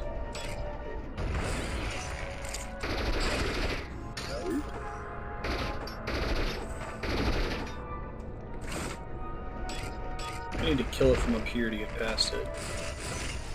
Should we do it? There you go. Just use up all my energy in the process, no big deal.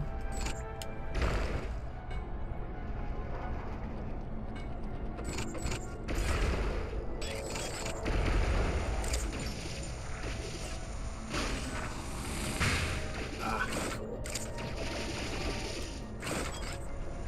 How do I get up there? In there, rather. From the bottom, it looks like, is the only option. Okay, so I can't do this. Oh, it's not as hard as I thought it was. Never mind. Like that. I feel like they occasionally have to give you, like, really easy missile tanks just to make sure that you're stocked. I think there's been a couple... Well, I guess a lot of Metroid games that assume you have a shitload of missiles for the final boss fight, right? Like, Super Metroid, you need to use a lot of missiles. I believe you needed to use them to damage the final boss of Metroid Fusion. I don't remember about missile count in any of the Metroid Prime games.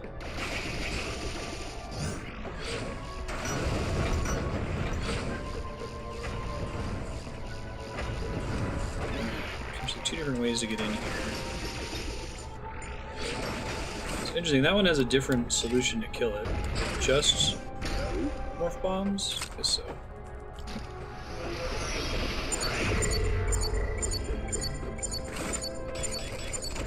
Metroid Prime gives you way more missiles than needed. Definitely needed them in the original Metroid, right?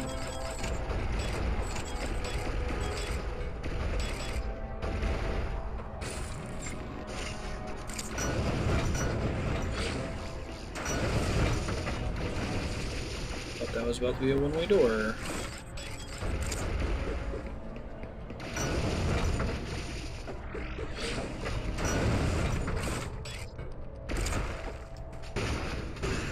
Come on, man, Samus.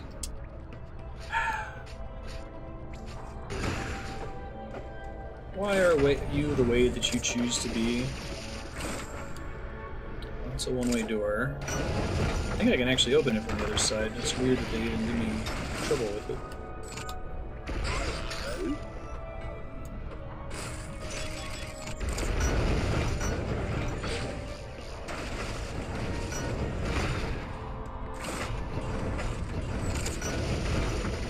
Okay, be careful this time. Oh, those things, shit.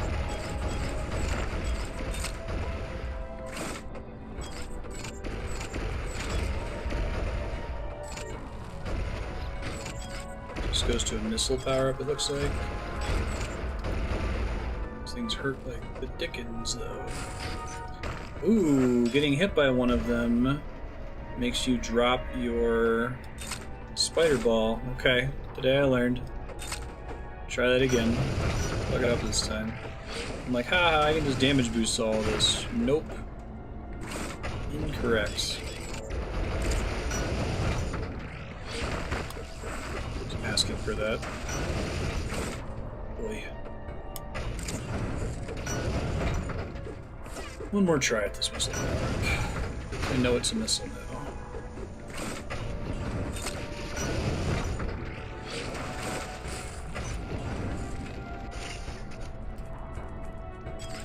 It's meant for me to be able to hide, I think.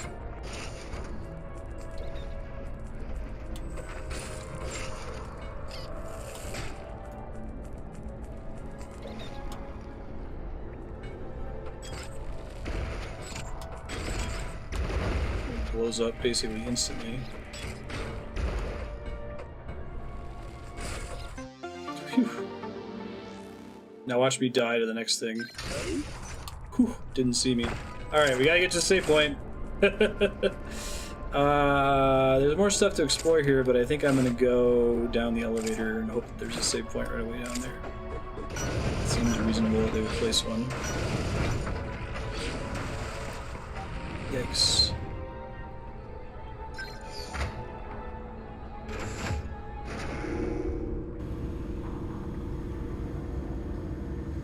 That makes it pretty likely that we're gonna beat Metroid Samus Returns next week. We'll come almost to the 11-hour how long to beat estimate, so I'll try to have another game lined up to replace it, either Last of Us or whatever game wins in the vote spreadsheet tonight. Reminder, the vote's getting called at 10 o'clock Pacific, which is like 5 hours and some change from now. So if you had a last game that you wanted to vote for, now's your chance. I'm also super stoked for The Last of Us. I'm hearing people praise that game. I'll tell people what I'm doing with the stream, trying to beat every awesome game, and everyone's always like, oh, have you played The Last of Us? One Metroid? No kidding. It's actually kind of worrisome at this point. Die to these things. Jesus. Got my buttons turned around. I really need to get a save point soon.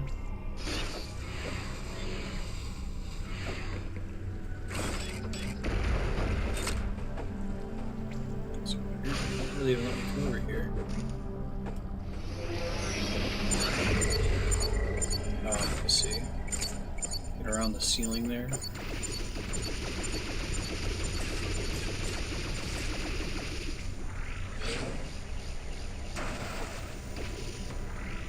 I was just gonna play it on normal. Does it matter? You were mentioning resources are lower on higher difficulty settings. I usually play on normal unless if there's like a particularly boring difficulty setting, like Uncharted.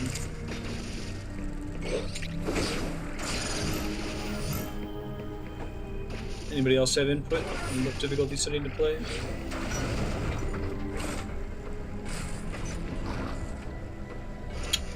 I don't remember. I can double check. I honestly don't remember what I had it on the spreadsheet as. Main plus extra. Can you double check what the how long to beat estimate says? I guess if the how long to beat says 15 hours for main plus extra, then yeah, it's the DLC. It is the remastered version, so it should have it.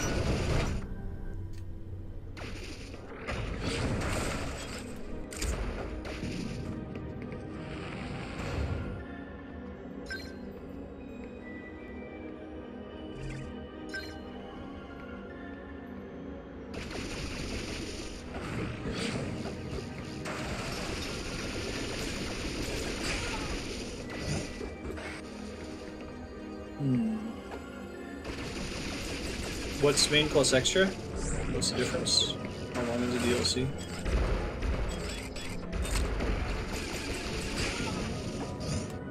Could maybe make it up. What matters is sinking the SP from the economy. We could figure out what the difference is between main story and main plus extra and the total vote cost it ended up winning at, and just ask that the additional amount of SP be sunk on it. We could make that work. That's really important. 17.5. So I would have rounded that up to 3 and it would have been 18. So it would have been 3 times... Can you check the win history tab and see how many votes Last of Us had when it won? It'll be 3 times whatever that number is. Folks are willing to pony up that amount.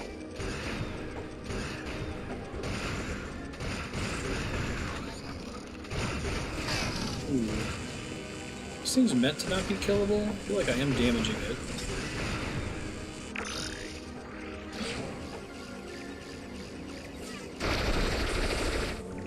You just have a shitload of hit points, okay. That's the way I should fight them, is with that Aeon move. 1630. So 1630 times 3. I will happily do the DLC.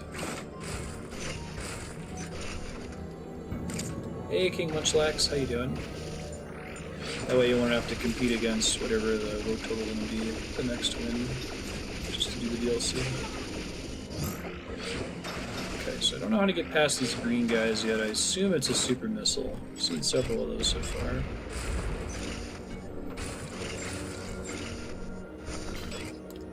Yo! Those things are gross. Is there kind of a restock enemy? I'm glad this game is nice with.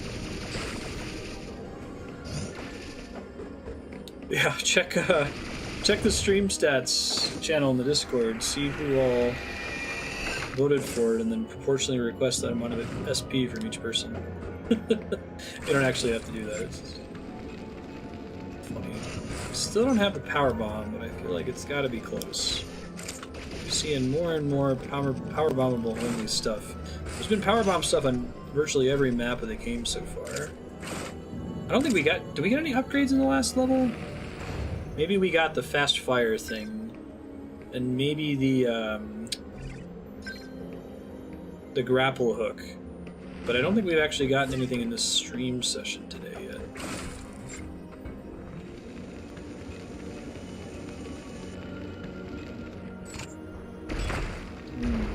One way, huh?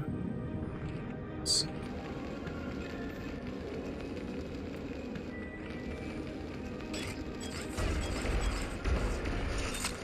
I hate those things. They're just a pain to kill. They have a lot of hit points, you can only damage them from one direction. They run from you. Oh, okay. Oh, you recommend starting on hard. Huh. Alright, well, I guess if I can change it mid-game, that's fine. As long as it doesn't really appreciably change the, like, number of hits it takes to kill enemies. It really feels like ass in, get down there. Feels like ass in Uncharted when the enemies have so many hit points that you have to shoot them like 20 times to kill them.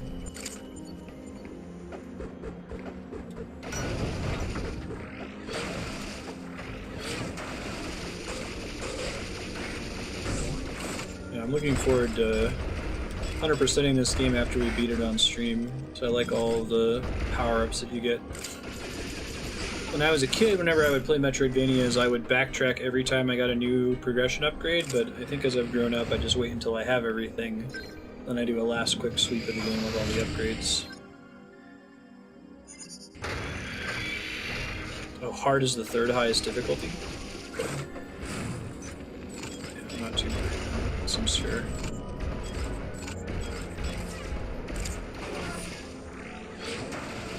See your argument for it. Hey.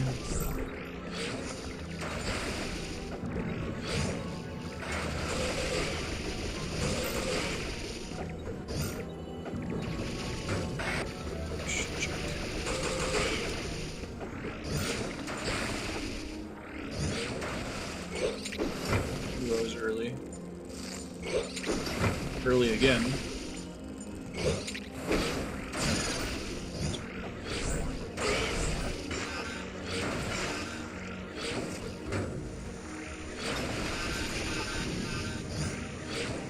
Poison is still technically hurting me. Hey, we have a missile door in a minute. Hey! I feel like they're putting special stuff behind the missile doors. That's cool. It's kind of a tell that it's about to be a Chozo room. Spazer Beam. High output Spazer Beam fires 3 beams at once. That will open several new doors for us. Presumably do more damage. Yeah. Make sure you know what it does. Those things easier to kill.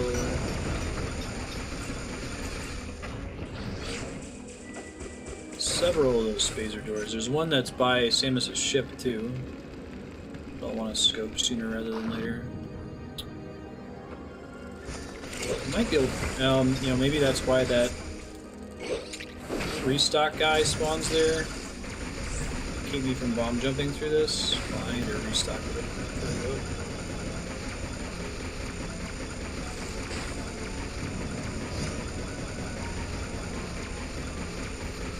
Well, I always do it before the final boss. I just backtrack once I have all the progression upgrades, so I don't have to backtrack and then do it again and again and again. But I'm not going to 100% on that stream, so...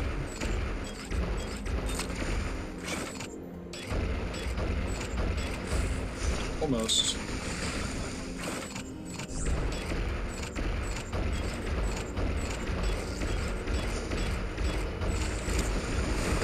Jerk.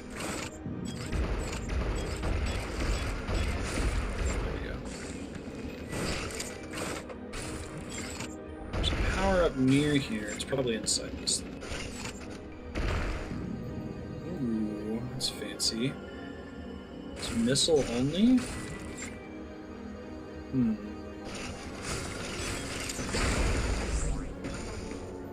So, I'm actually not sure if I can cheese my way up there. Don't think I can freeze this thing. It looks like it just dies to keep me from doing this. Okay, never mind. I almost forgot that I could use that, right? I haven't had to freeze something into a platform for a minute. That's cool. I should keep coming at it from the other direction.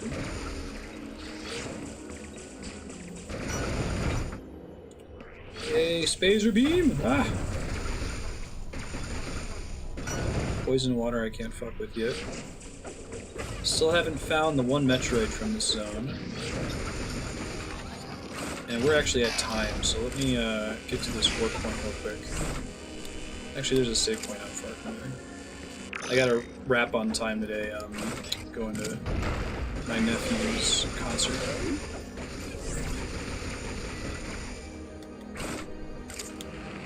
Cool, good stopping point. Wrap up, give you guys a heads up of what's coming up next week. If anyone has an idea for someone to throw a host to, let me know.